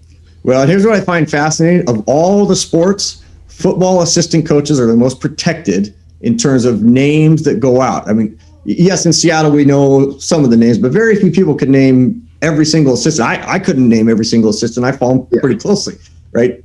You couldn't name but maybe one or two coordinators at other teams, let alone their positions. You go to the NBA, you know who the number one assistant is, and you know who the next person is sometimes. Major League Baseball, same thing. The first base coach, third base coach, you see him out there. Football it's so rare from that standpoint, yet so many times it is, I think the position coaches that should be held more responsible should have a chance to go out for good things too, but they should come out there and say, look, here's the reason why my offensive line is not blocking well, or that, instead of it always being funneled through the head coach. But I know that's part of the NFL. It's part of the brand. some guys aren't polished like you are to be able to go out and, say things the right way, and they might spew something because they haven't been trained yet. But I've always found that fascinating because there's so many times where I want to hear from a position coach based on a play that went well or didn't go well to hear what their take was on it, or the coordinator. You just always see him beam through the head coach. So maybe we'll get to that point. All right, thanks for covering for me, guys. All right. We're back. So we're ready for some trivia. You guys ready? Let's do this thing. Yes, Who was the lucky winner last time? Was this Squabo? Was it you? Did you win the last one? Or was it Bill? I got my first win. Yeah, I got my Coach Marsh, that's right. First win. You got your first win. Was it? I did, yeah. I think so. Yeah. Okay. All right. So let's see who comes out lucky this time. And of course, all of you guys can play as well. We're going to get the game rolling right here. So get your Kahoot app and Kahoot.com standing by. Here we go. A courtesy of Cameron Hughes. Thank you for sharing this with me. I pretty much didn't change a thing except for a couple words. Here's the number, 449-9793. 449-9793. Join in now. 449-9793. We got T-Man, Norb's left nut, Kuya's lost son, Nick LeBeau, Hi Norb, Norbama, Darius Slay, Scooby Dog. I love that, Norbama. Norbama. There's always good names in here. Luckily, they keep it clean enough. BJ, Mr. McT, Norb's hair grease, Dax chicken leg. I like you cut. Kiss me, Norb. Colt McCoy's balls. Marsh's dad. Oh, my Caleb dad's the on there. Nutcracker. That's great. Wow. Norb's hairline. Still there. It's a little further back than it was before. T-Dude, happy birthday, Steezy. Ravens Rock, 44.1K subs. Thank you. We're getting there. Yeah, we got to get Steez to 1.1K because he's real close, if not already there. Are you there yet, Steezy? Have you been able to check it? 1,096. 1,096. So we need 4 more. Yeah, oh, man, we'll get 4 more before this is there. over. 64 of you guys. We get 20 seconds to finish up the login. Cristanimo, Norb for Prez, Norb's right nut, Japanese Beast, Cookies. OMG, Norb is tall? How do you know? I could be 5'2", for all you know here. Norb date me. Seahawks Martin. Norb Trump. Your feet are right below the camera right now. right at the waist. All right, 10 seconds. We got 75 of you guys in here. Donkey Kong. 9, 8, 7, 6. Again, the number is 449-9793. 5, 4, 3, 2, 1. All right. Oh, a couple more in there. Can we hit 80? Or Biden. I Shrek. Thanks for subscribing. 80. We're in there. Norb's hairline again. Oh, I got multiple Norb hairlines in there. All right. Norb's middle nut. Oh, my gosh. I like the Norb Biden one's pretty solid, too. Oh, yeah. Jeez, there's a lot of D's that could play into this thing. All right. 3, 2, 1. All right, let's go. 84 of you guys in here. Scat. All right, time's up. We can be here all night. Let's start this game right now. In 3, 2, 1, let's go. Thank you again, Cameron Hughes, for sending me the Kahoot. NorbCam Trivia from Cameron Hughes. Trivia starts now. Question number 1. How many total pass attempts did Russell Wilson have in the 58-0 beatdown of the Cardinals in 2012? 13, 24, 9, or 35? How many total pass attempts did Russell Wilson have against the Cardinals with that 58-0 beatdown in 2012? 13, 24, 9, or 35? 13, 24, 9, or 35. Time is up. The correct answer was a measly 13, which is actually, I really did not know that myself. Only 15 of you guys got that one correct. Let's go to the panel, starting with the birthday boy, Steez. I said 13. I look at 35. That was way too high. 9, way too low. 24. I remember all facets of our team just going off. Run game, defense is scoring touchdowns and all that. So I was like, I think 13 looks like a good number. So I went with 13. All right. When in doubt, choose B, I guess. Let's go with Squabo. Yeah, no, I'm filling out the trivia. I said 24. I originally said 13, but I switched off. I was like 24 seems more realistic, but I was wrong. We had a lot of.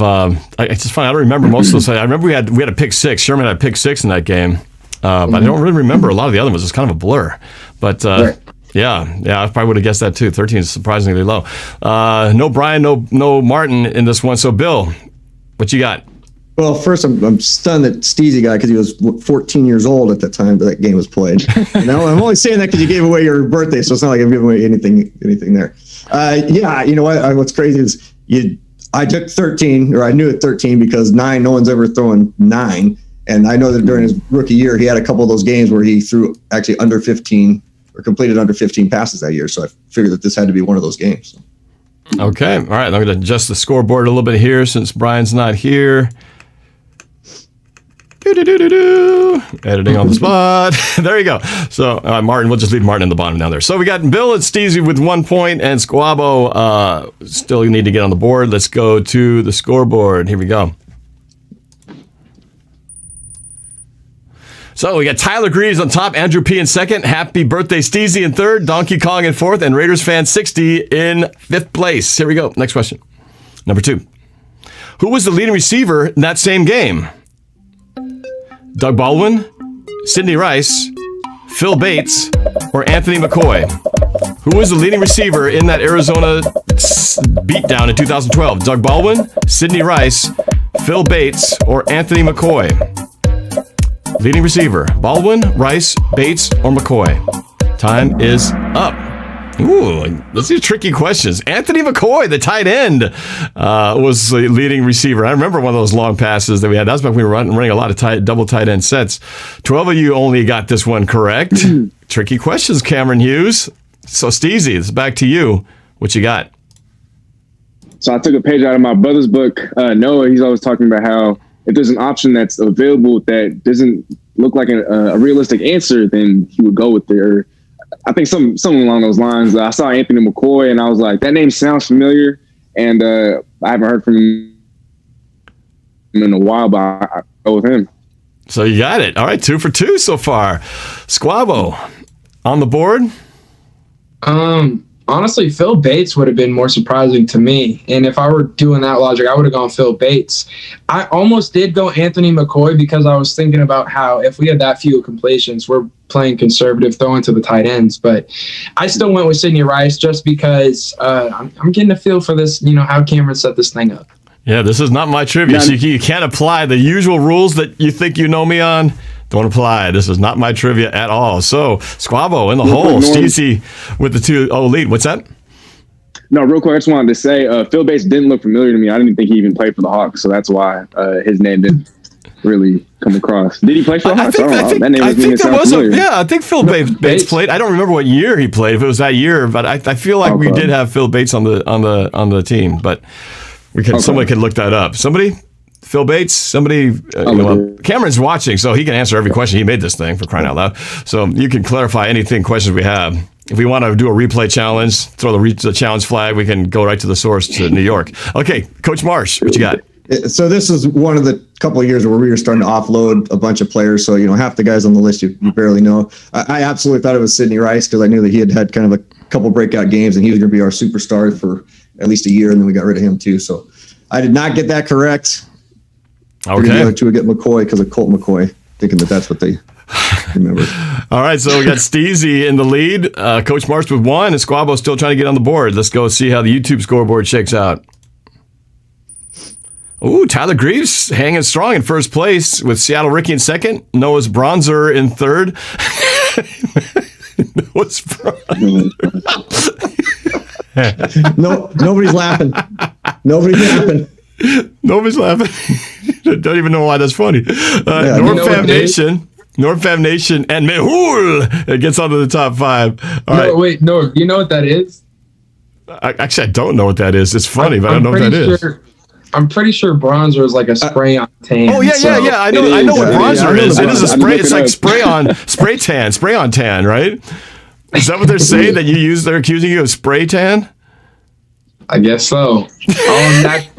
All natural, baby. All natural. If you go Trump hair and Trump spray, be golden. Yeah, that's I it. can use some bronzer. I mean, you look warm on the TV screens. You look the warmest and most bronze besides me. Actually, no, you look more bronze than me. So maybe that's why they're just going off of the effect on camera. So, all right, well, let's go away from skin color and let's go to the contest. Let's see. Oh, Kim is the highest climber with 11 spots up. Here we go. Number 3. Who did Pete Carroll hire as the offensive coordinator in 2010, his first year? Jeremy Bates, Alex Gibbs, Darrell Bevell, or Gus Bradley? Who did Pete Carroll hire as the offensive coordinator in 2010 in his first season? Jeremy Bates, Alex Gibbs, Darrell Bevell, or Gus Bradley? Offensive coordinator, Bates, Gibbs, Bevell, or Bradley? Oh, even across the board, but again, you two having a little struggle. Cameron really twisted him up on this one. 11 of you got it right. Jeremy Bates was the offensive coordinator. I remember that guy. He was not here for very long, but yes, he was the coordinator at the time, first year. Let's see what the panel has to say about that. Steezy. Believe it or not, I went with Bates. Gus Bradley was a defensive coordinator, not an offensive coordinator, so I ruled him out. Darrell Bevell, I think, was offensive coordinator for the Vikings at the time. Definitely not the Seahawks. And then Alex Gibbs, I've never heard of that name before. Bates, that name actually sounds familiar, and so I was just like, I guess. But. Yeah, he's the second cousin to Phil Bates from the other question. No, I looked him up, by the way. He was on the Super Bowl team, Phil Bates. Okay, all right. Undrafted wide receiver. And Norman was his father. I believe you. I just didn't know. They could have been related. No, I don't think so. No, I think Jeremy Bates is Caucasian and Philip Bates is not. So no relation. African American, correct. All right, let's go to Squabo. What you got? I actually got this one too. I'm not going to disclose how yet, though. Oh, he's getting sneaky. All right, so Steezy with 3, Squabo on the board with 1. Coach Marsh. Yeah, because I can actually name more coaches, I think, on that year's staff than I can on the current staff. So that was actually a pretty easy one. Okay, so Steezy with 3, Coach Marsh with 2, and Squabo with 1. Let's go to YouTube. YouTube's having a rough start here, kind of like the Eagles game. Let's see if they can pick it up. Noah's Bronzer moves up to first. NorbFam Nation in second. Tyler Greaves third. Seattle Ricky in fourth. And T-Man into fifth. And Nick LeBeau up 15 places, climbing high, trying to get to the top 5. There we go. Next question. Number 4. What was the Seahawks record in 2012 before they won 5 straight games to end the season? Were they 6-5, 5-6, 7-4, or 6-4? What was the Seahawks record in 2012 before they won 5 straight to end the season? 6-5, 5-6, 7-4, or 6-4? Time is up. There you go. YouTube pretty good at doing the math. If you didn't remember the record, only I just had to figure out, count the wins and remember the 5 straight wins. And if you remember that the record was 11-5, well, then that you would have gotten it right. So 6-5 was the correct answer there. Let's go to Steez. Well, I got it right, but not by that logic. I just guessed. I guessed. I honestly had no clue. That's your lucky day, man. It's your birthday, so you're making all the right decisions right here. 4 for 4, man. Nailing it. Squabo. I mean, I'm not a math major, but that's not really hard math. Like 11-5 minus a 5-game win streak. Hey, Steve, man, I don't know how you got lucky, but I mean, good for you. Happy birthday, brother. It's well deserved. I don't think you should have used luck for that one. I didn't even know we were 11-5 that year. I was thinking, hold up, our Super Bowl year we were 13-3, and I kept trying to remember what was our record Russell Wilson's rookie year, but that just didn't even come across my mind. That's fair. So Squabo, I didn't actually get what was your answer. I got it. You did get it. Okay. All right. So you did get it. All right. Coach Marsh. Yeah. Well, and Norb, you and I are the same age, so I did go, 11-6, 11-5, 11-4 back. Yeah, 6-5. That only helps if you know what the record was. Yeah, but you can kind of the math was deduce. actually difficult for me. That's analytics. You don't really do a lot of just simple addition, subtraction. So, well, even if you didn't remember the record, you can kind of remember that we weren't the division winner. We weren't the number 1 seed in the NFC, so we couldn't have been 13-3. We couldn't have been 12-4. So you had to go with something that was going to be 11 or lower. And you had basically 2 choices there. So it was either that we were 11-5 or what was the other option? We would have been 10-6. So you had kind of a 50-50 based on that mathematical logic. So Did I give you the point? No, I didn't. Okay, so it's Steezy with 4, Coach Marsh with 3, and Squabo with 2. Tight game here. Anyone's game. Let's go to the scoreboard. Noah's Bronzer holding strong. NorbFam Nation on fire with 4 correct in a row. Seattle Ricky with to third place. Mehul in 4th, and Norbama. My fellow Americans, I want to thank you for putting me here in charge of this Kahoot, and happy to be here. All right, so now Norbama into the top 5, and NorbFam Nation also has a 4 correct answer streak. Next question, number 5. What was the name of the Dolphin Stadium when the Seahawks played them in 2012? Was it Dolphin Stadium, Hard Rock Stadium, Sun Life Stadium, or Miami Gardens? What was the name of the stadium, Miami Stadium, in 2012? Dolphin Stadium, Hard Rock Stadium, Sun Life Stadium, or Miami Gardens? It's not easy math, Squabble. Time is up. So, YouTube all over. They're making a comeback here from the slow start. They're coming back and getting a fire answer here. 32 of you got this one correct. Sun Life Stadium was the correct answer. Isn't that the game where the sprinklers turned on? Yeah. Yeah, that's a sprinkler game, that's what I thought. All right, so, Steezy, can you keep the streak alive? It has come to a screeching halt. I said Miami. What was the Gardens one? Whatever that was. Miami Gardens. That just doesn't sound like the name of a football field, right? I mean, you got Madison Square Garden. It sounds like a basketball arena. That's not using a football. Squabble's, way of doing things. The one that absolutely doesn't seem like it makes sense. Right. But all right, so the win streak comes to an end here, but he still got the lead for the time being. Squabo, what you got? I actually remember this. I got it correct. I knew it was hard. I'm pretty sure it's Hard Rock when the Chiefs just played there last year in the Super Bowl. Because I don't know if I told you guys, but you're talking to a 5-time Super Bowl champion in Madden 20. So I knew what the stadium was called this past year, and I'm pretty. I remember Sun Life Stadium, so I got it right. All right, so Squabo with 3 points. Catching up, tied with Bill, but Coach Marsh could also type Steezy right here. Coach Marsh. Well, I got it right, but I'm not going to let you know how. Just kidding. Because I absolutely love stadiums. I always have, going back to my first time going to the Kingdom. So anytime a stadium's been built or what have you, it's just kind of one of those quirky things that I love, to name stadiums and see stadiums, and kind of bucket list is to go to all the stadiums. Well, here's the off the record trivia, because I remember this because I actually went there with Mike back when his brother-in-law happened to play for the Dolphins back then. We actually went to a game there. Do you remember what the name of the stadium was right around 1999? I think it was probably right before they changed it to Sun Life Stadium. Do you remember what the name of the stadium was then? Stadium? Is it one of these options? No. It's not an option. I mean, you're not talking Joe Robbie Stadium. No. You're talking before on the new build? I mean, it was in 1999. I'm pretty sure I remember what the name of it was. Does anybody know? Man, it was... I hope I'm right. I could Hard Rock and Sun Life, and I don't recall one before those two. I could be totally wrong. Maybe my memory's getting bad in my old age, but I believe it was Pro Player Stadium, wasn't it? Pro Player?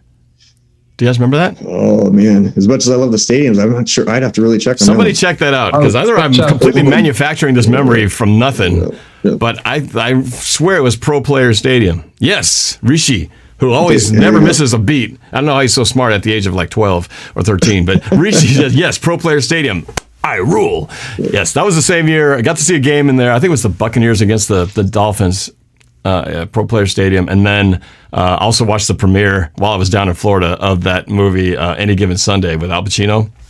So at the premiere, so there's all these football players and their agents all walking around and stuff. And the director, Oliver Stone, was in the house. It was bizarre. It was a bizarre feeling. I actually got to walk down the red carpet. They're looking at all these people taking pictures of all these athletes, and they see me walking in. Who's this guy? He's too small to be a football player. Anyway, all right, so let's go to the YouTube scoreboard. Little off topic there. Here we go. Noah's Bronzer drops to second, but NorbFam Nation to first place. Seattle Ricky in third, Mehul in fourth, and Tyler Greaves in fifth. Noah's Bronzer does have the highest answer streak of 5. Noah's Bronzer is getting it done, Noah. Next question. Number 6. How did Pete Carroll try to entice Peyton Manning to sign with the team in 2012 when he was a free agent? What's wrong, Peyton? Pete showed up at Peyton's house to work out a deal. Pete brought him to Seattle for a visit. He didn't. or he flew to Denver on a private jet during Peyton's visit with the Broncos. Let me run that again. Pete showed up at Peyton's house to work out a deal. Pete brought him to Seattle for a visit. He didn't, or he flew to Denver on a private jet during Peyton's visit with the Broncos. Wow, I just got that in. That was a long answer. I had to shorten that because it was already long. I had to make it shorter. But the correct answer, YouTube actually kind of got that one correct. He did fly to Denver on a private jet during Peyton's visit with the Broncos. So that was how he was trying to see if he could win him over to possibly look at Seattle, apparently. That was not a story that I was aware of. I'm curious if you guys were. Steezy. I got it right. Was that the year that we got Matt Flynn instead of Peyton Manning, or was that a year before? Well, it was the 2012 off season, so that would have been the Flynn takes. I think so. Yeah, I remember that year, and I was pushing so hard for Seattle at the time. Peyton Manning, I was like, man, if we signed Peyton Manning, we're going to the Super Bowl. And so I remember just paying attention to all the storylines that were coming out, and I kind of forgot, but then seeing that answer made me remember. And I looked at all the other answers, and I was like, the first one was just weird. I don't think he would just show up to his house. The second one, what was the second one? He brought him to Seattle for a visit. I don't remember him coming to Seattle, and then 3, he didn't. That just wasn't true. So that's why I went with the 4th. Yeah. It's so ironic that you're thinking, if we get Peyton Manning, we can go to the Super Bowl. Well, we didn't, and we went to the Super Bowl. And to play Peyton Manning. And then beat him. And beat him badly. The best offense, the most historic best offense of all time at that year. All right, so Squabo, what you got? Different logic, same answer. I thought the other 3 were far more realistic. And so I said this one because actually I'm not going to disclose. Okay. So you got it right for unknown reasons, undisclosed reasons. All right, so that puts you. Easy mentioned it. Yeah. Right. Okay, so Coach Marsh, we got a close ball game here. Do you tie Squeezy or stay tied with Squabo? We forget some of the basic things in life, yet a bunch of people. Matt Flynn, 3 years, 26 million. It's so funny the stuff that we remember in life. Yes, only because I got this correct because Pete Carroll on a few occasions has actually joked about him telling Peyton that the actual city of Omaha is in Washington. He's brought that up a couple times. That's the only way I remember that because he said he joked about it with him. Oh, that's funny. I'm sure Peyton probably thought it was a little cheesy, but I think the way Carroll said it, he probably just kind of jiving with him a little bit. And yeah, Peyton's got such a great personality. Chewing his gum, winking at him. All right, so we got Steezy and Bill, Coach Marsh are tied up at 5, Squabo with 4. Let's go to the YouTube scoreboard. Let's see what's up next. Can Bronzer stay in there? They can. NorbFam Nation still in first.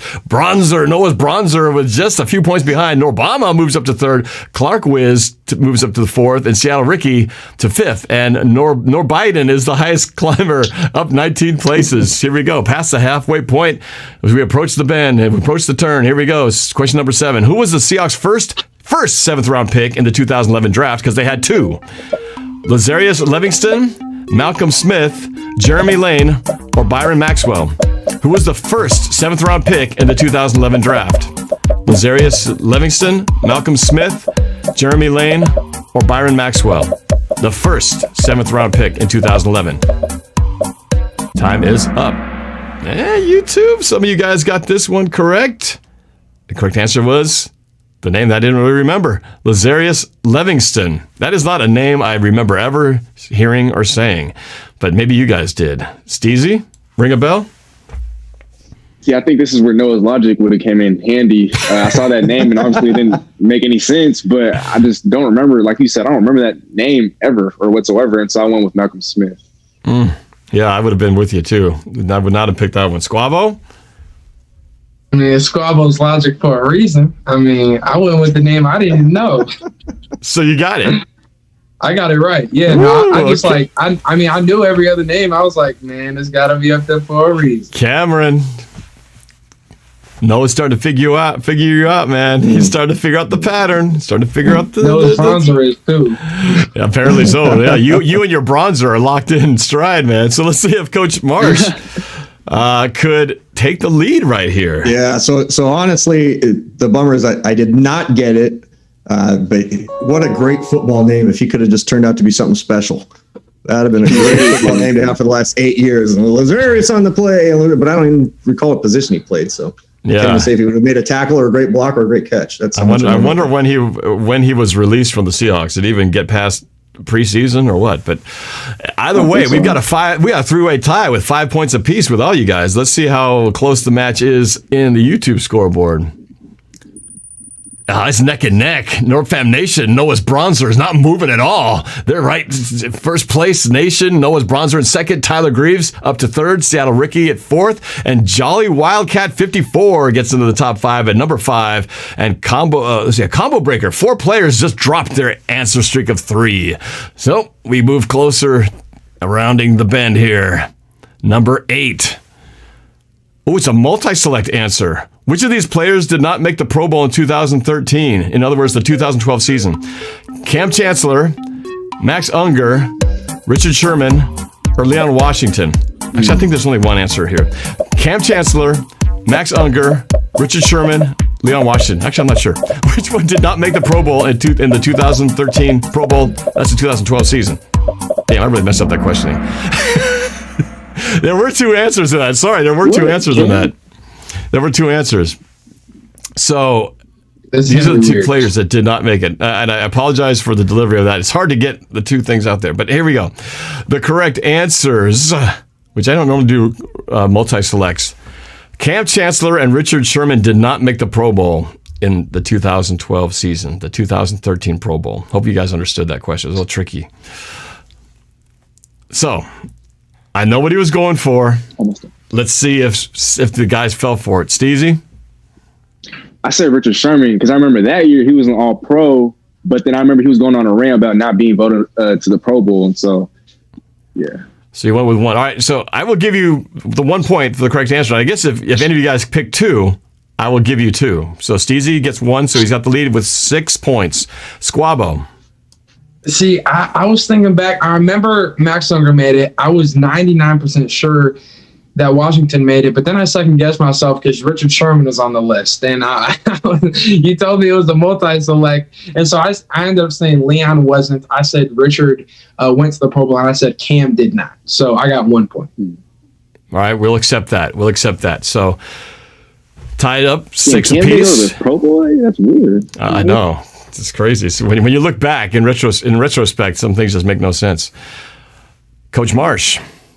Yeah, so when you said, which of these players, immediately I saw Cam's and knew that he hadn't gone. And then when you said there was going to be multiple, I remember what Steezy had said in terms of him, complaining, in terms of Richard Sherman complaining about not making it and such. So actually got both of these. Ooh, you get the double. Because Leon made it and Max, I knew both of them had made it that year because it was kind of a special. Wow, so with that, a couple guys on it. With the double point action, Coach Marsh takes the lead with 7, breaks the tie, and leaving Steezy and Squabble with 6 points apiece in second. Let's go to the scoreboard and see how interesting things are getting over there.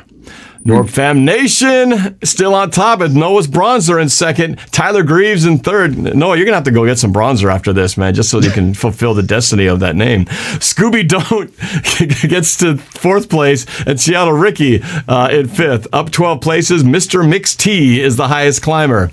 It's not much of a close ballgame. The NorbFam Nation is way up ahead with 6,313 points, and then Noah's Bronzer at 5,074. So quite a sizable lead, but we still got double points coming up. That could change. Next question. Number 9. True or false? The Seahawks made 10 picks in the 2012 NFL Draft. True or false? The Seahawks made 10 picks in the 2012 NFL Draft. True or false? 10 picks in 2012, true or false? The audience was split pretty much 50-50, but 23 of you guys got it right. It is true. They had 10 picks. Of course, as we all know, some of the greatest players of Seattle history were picked in that 2012 draft, including Russell Wilson and who else? Bobby Wagner was 2012, wasn't he? Bruce Irvin. Jeremy Lane. Yep. Was that Mark Lewinsky? Was that? Or that might have been later. I can't remember. It wasn't Lazo Arias. Lazarius. Levinzarius. Lazarius Livingston or whatever. LL. We call him LL Cool Nobody. Okay, let's go. Steezy, did you get this 50-50 question right? I did. I just said true. I honestly didn't know. I just guessed. True. All right, so Squabo, 50-50. You can't use much psychology here. Lies. What math did you use on this one, Squabo?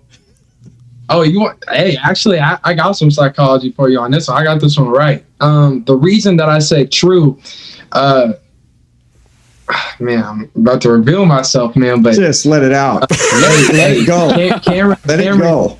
Cameron has been going with like the least popular options for the majority of these questions. That's why I've gotten like 6 out of 7 in a row. And the least popular option, it's 10 versus the field. The majority of people would say, the percentages would say the field. So I said true.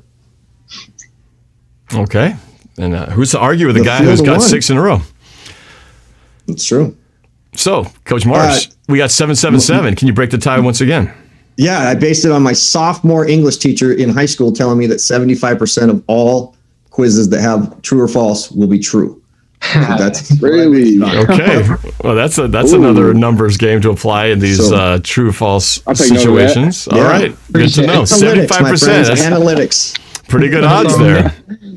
All right. I'll remember that next time I'm doing a true-false question for you guys. Okay, let's go to the scoreboard. It's going to be all false. I'm going to do a whole trivia contest. Entirely false, just to mess with you. All right, the scoreboard. Wow, not much of a change there. NorbFam Nation just going strong. Noah's Bronzer also strong in second. Tyler Greaves in third. Scooby Don't in fourth. And Jolly Wildcat 54 in fifth place. Jason Florencio up 17 places, the highest climber behind the scenes. All right, here's where things start getting interesting. I think we're into double trouble.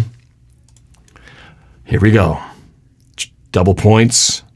Who was the defensive coordinator in 2012? Ken Norton, Dan Quinn, Gus Bradley, or Chris Richard? Who was the defensive coordinator in 2012? Ken Norton, Dan Quinn, Gus Bradley, or Chris Richard? Norton, Quinn, Bradley, Richard. Oh, I'm surprised, YouTube, that you guys didn't get this one correct. The correct answer, I actually knew this one. This is one of the few answers actually was rock solid new. It was Gus Bradley. 15 of you guys got this correct. Let's see now here. We're into double trouble points now. Steezy, pressure's on, man. Tight ball game. Every answer counts here. What you got? I said Bradley. I just knew it. Boom. He knew the answer. No doubt about it. No doubt about it. Squabo, what about you? Can you keep pace with Steezy? Same reasoning, too. So you didn't even have to use any psychology. You just knew it. No. Well, oh, no. You did have to reason it? You had to do some figuring? No psychology, correct answer. Oh, you just knew it. Okay, that's what I was going to say. All right. Yeah. All right, Bill, you're technically behind at the moment, but you could maintain your lead with a 2-point answer right here and get you double digits. What say you? Well, I not only knew it, but I'm pretty sure that it's not easy being Steezy. Said it earlier on in this quiz. Right. He mentioned it when because Bradley was part of an answer, and he was not the answer because he he was the defensive coordinator. That's right. You did say that. That's right. You gave a little bit of a clue away. All right. But the big question, though, is if you could pick any of these 4 guys to be the defensive coordinator right now, what would your answer be? That's the $1 million question. Let's start. I just want to hear this. I want to hear. I want to hear from. So start with Steezy. Yeah, no, but you are at the top of the list, Steezy. Who would you have? Oh, Gus. Easy. Gus Bradley. Okay, Squabo. Mm-hmm. It's between Gus or Quinn. I'd probably take Quinn because that was our Super Bowl guy. Yeah. All right, Coach. Yeah, you're a coach. You go with the guy that got you there, and I loved how he used his personnel. He built the defense with the personnel and around that personnel. Same reason, right here. When you win a Super Bowl, it's hard to argue with the choices being made. All right, let's go to the scoreboard. YouTube side, double trouble. How much did that impact the game? Not too much. A little bit on the bottom side there. NorbFam Nation still with a sizable lead. Noah's Bronzer in second. Tyler Greaves in third. Nick LeBeau moving up to fourth. And I like you cut. I like you cut. I'm not sure what that means, but it's in all caps. So, I like you, I think that's cute. I like you, cute. Is that what it is? It's just they forgot the E. I like you, cute. I like you, cute. You have to yell. I like. It's all in caps, so you have to yell when you do it because it's all caps. So, Bill, you say it. I think that's what they're saying. How you say it? I think there's supposed to be maybe a call like, I like you, cute. They're talking to you, Norb, because the theme tonight's been about you kissing and hugging and all that stuff. I like you, cute. Or maybe you can be. They need a comma. We got to get our. Or maybe say, I like you. Oh, the chat's blowing up. I like you cut, G. Like, that's what. Oh, well, that changes everything when you put the G in there. Yeah, I like you cut, G. Yeah.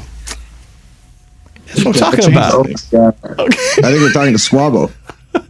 Oh. I feel embarrassed. I feel humiliated. Damn. All right, next question. Here we go. True or false? All right. True or false for double points. The Seahawks have won the division more than 4 times since 2010. True or false? The Seahawks have won the division more than 4 times since 2010. True or false? 75% of the time, but this is only the second time making it 50% of the time. There can only be one. What a surprise. But the YouTube audience fell for it. They heard too much about the statistics. That 75% thing threw you off, man.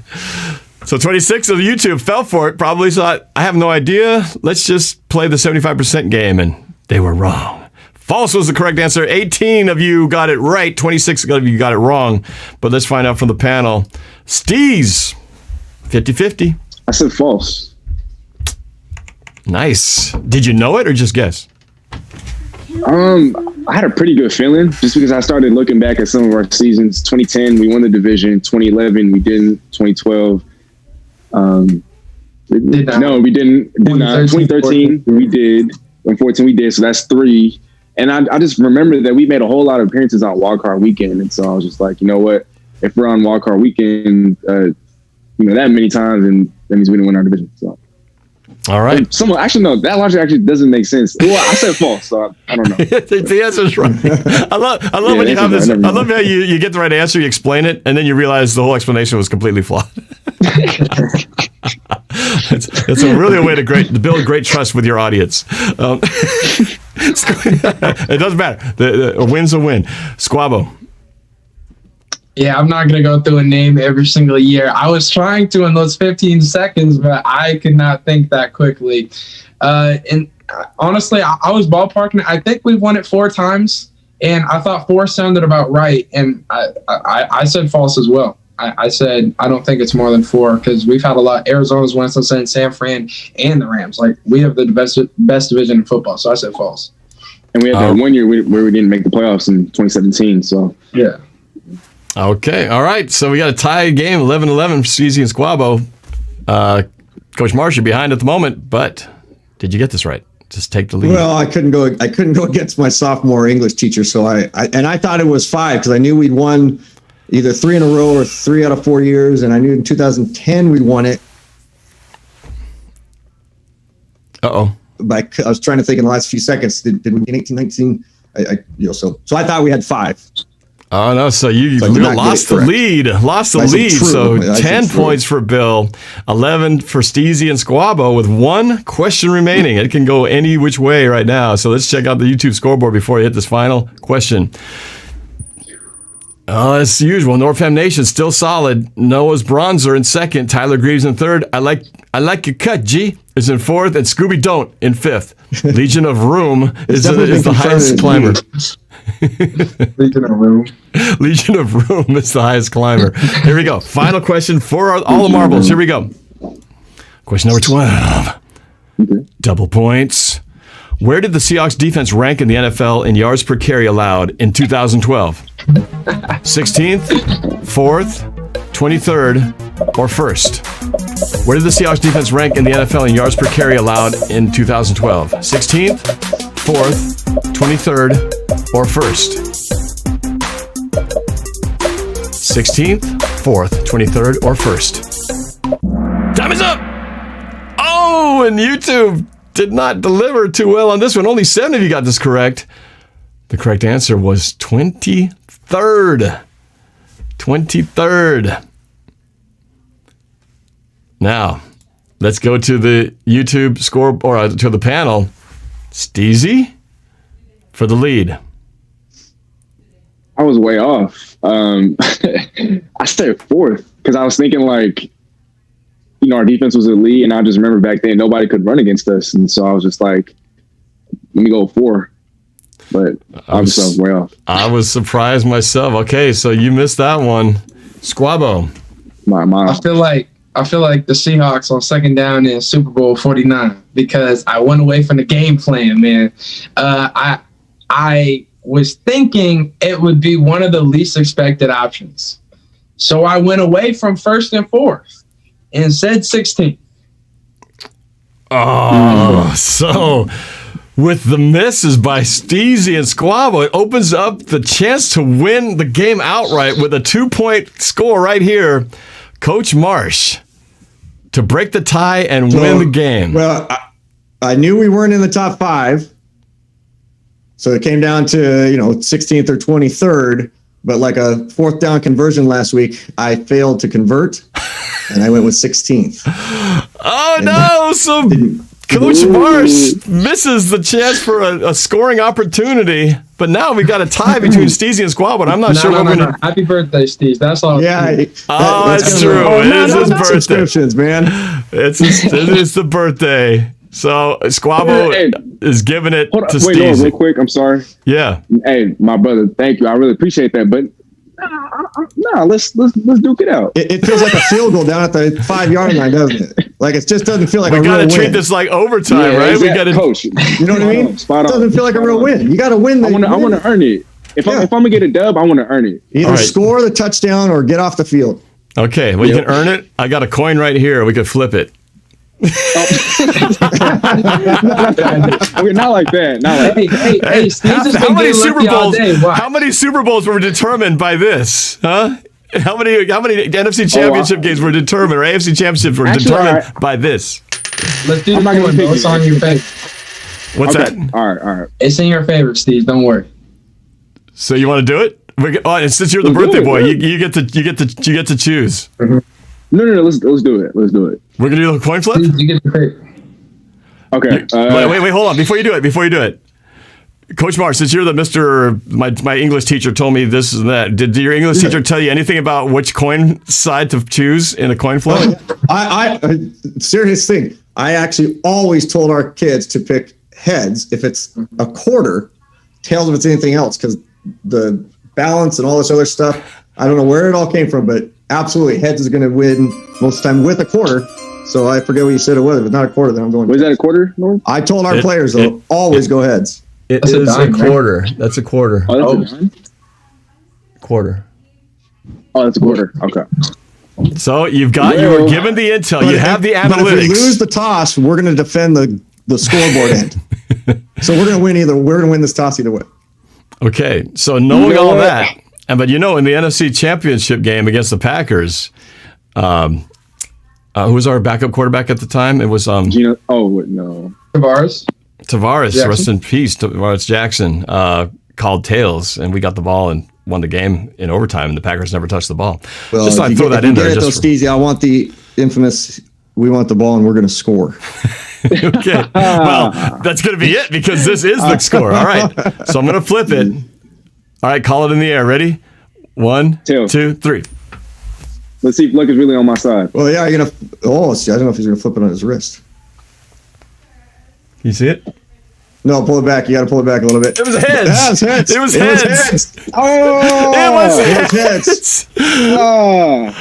And you called tails, right? From the game plan. I call tails. Oh, and after Coach Marsh had just told you what he told his players because of the quarter. I can't send you out for the toss because you're the type of guy that would say, "Oh, we won the toss. We'll go on defense," and then you're going to end up picking off twice. Oh my gosh, I can't believe that. Luck was on my side, and so I was like, you know what? Let's put that to the test. That's crazy.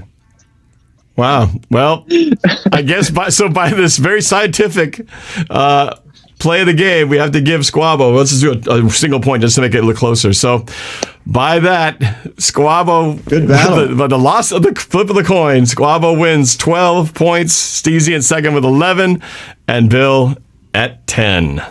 Close game. Rishi actually brought up a good point. I've heard this before. Tails has actually been the bigger word because it is I think it's the second or third largest wager that takes place for those people that, not that we're promoting gambling here on this program.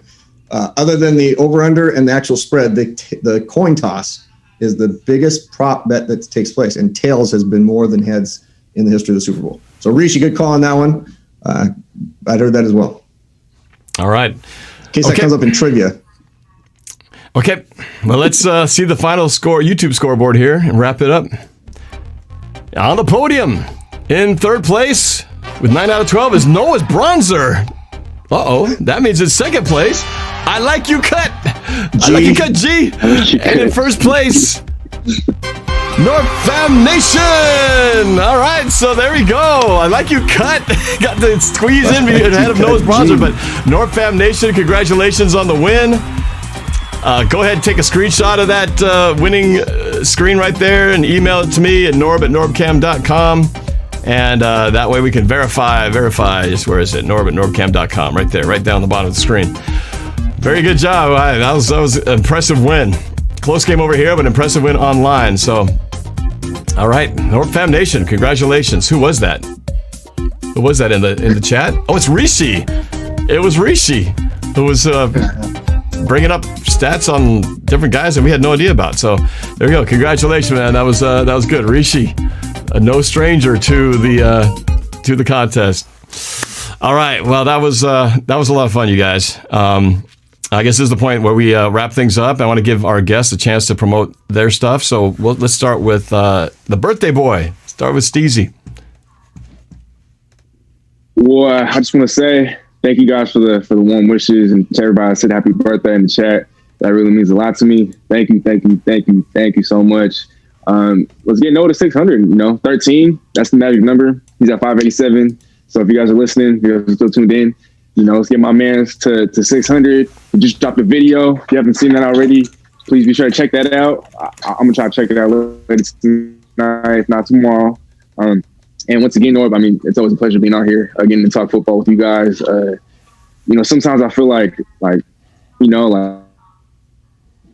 damn, I don't belong. Like all you guys are spitting all this game, spitting facts and kind of just going in. And to me, I'm still a rookie, and so I love having this opportunity and this platform to be able to soak in from you guys and I was looking forward to this, and I look forward to this every single week. And so thank you so much. If you guys want to find me on social media, on YouTube, Steezy A. Smith, SteeZyAMith on Instagram, Facebook, Twitter, all that.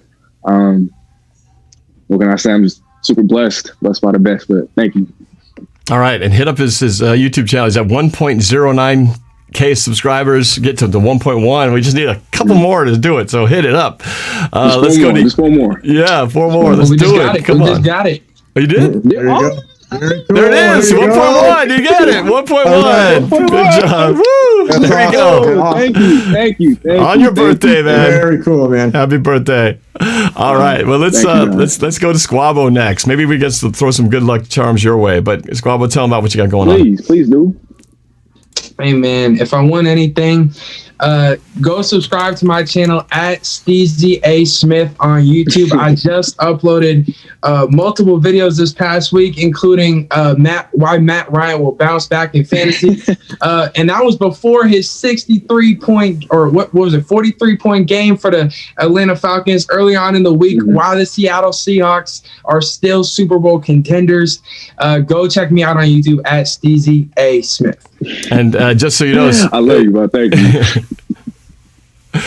So DJ Squabo is at 587. Just get him to 600. It's only 13 of you guys we need to get on there. So if 13 people sub up DJ Squabo, DJ SQUABO, we will get him to 600. There's only 13 away. Let's do it. Come on, hit it up.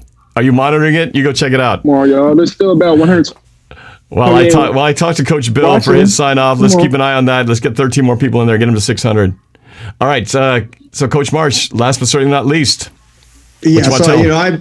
I'm not needing anybody to come to my stuff. Eventually I'll do a spin-off of something here, but I'm having so much fun, and just to see the joy on Steezy's face when he got to that 1.1. I mean, if you are any part of YouTube or anything else, it is so neat to see when people are working so hard like these three are. And I've gotten to know you guys over the last few weeks. It has just been awesome to see the work that you guys put in. It reminds me of the days when I would coach, and just you pour your heart and soul into something, and then because you want someone else to enjoy it. And I'm enjoying it, so I'm going to pay it forward in other ways. So I really appreciate what you guys are doing, people that come on the board and everything else, but just keep up the great work. But Steezy, happy birthday. It was so fun to just see your face right now, the genuine joy you just got from that. So people that are out there, just know that this stuff is real. Like it gets me amped up. I have fun doing it, but just neat to see. So keep up the great work, and I'll see you guys hopefully in the next week or two. Thank you, Coach. That means a lot. Thank you so much. All right. And just so you guys know, score update. DJ Squavo's at 591. We just need 9 more. 9 more people to get him to 600. Come on, you guys. You can do this. Run it up. 591. We just need 9 people to sub up DJ Squavo. He's at 591. Get him to 600. We can do it again. Another double celebration right here. 591. Come on, you guys. Still 591. All right. Well, we're going to get you 592. 592. Let me see if I pull that screen up. Where's Speaking that of screen? subscription, I love Norb. I don't know. I just haven't noticed it before. Your little icon, your little buddy that comes up every time you get a subscription. Is that new, or have you had that for a while? Chrysostomo. Oh. I see that now when the new subscriber comes up, your little face. Oh, yeah. That's new. Your That's alter new. ego comes up. That's new. Yeah, that's new. I just saw that a little bit ago. Yeah, making little upgrades, trying to make things interesting. So when people do something like put a super chat, or when they subscribe, a little thing comes up, a little Chrysostomo and a NorbCam icon. That's funny. Good stuff. Just having some fun with it. Squabo's at 598. He just needs 2 more. Come on, you guys, 2 more. Let's get it. 2 more. Let's go. Oh, we're gonna get it. 2 more. I mean, we need 2 yards for the touchdown. It's 4th and 2. Squabo wants us to go for it. Let's get him the 2 yards. Get him the 2 yards. Come on, 598. It's just 2. We just need 2 of you guys. There's 128 of you. I can't believe that all of you are subbed. 599. We got 1 more. 1 more to go. Y'all too crazy, man. 600. We just did it. 600. There it is. Oh, it's there. We did it.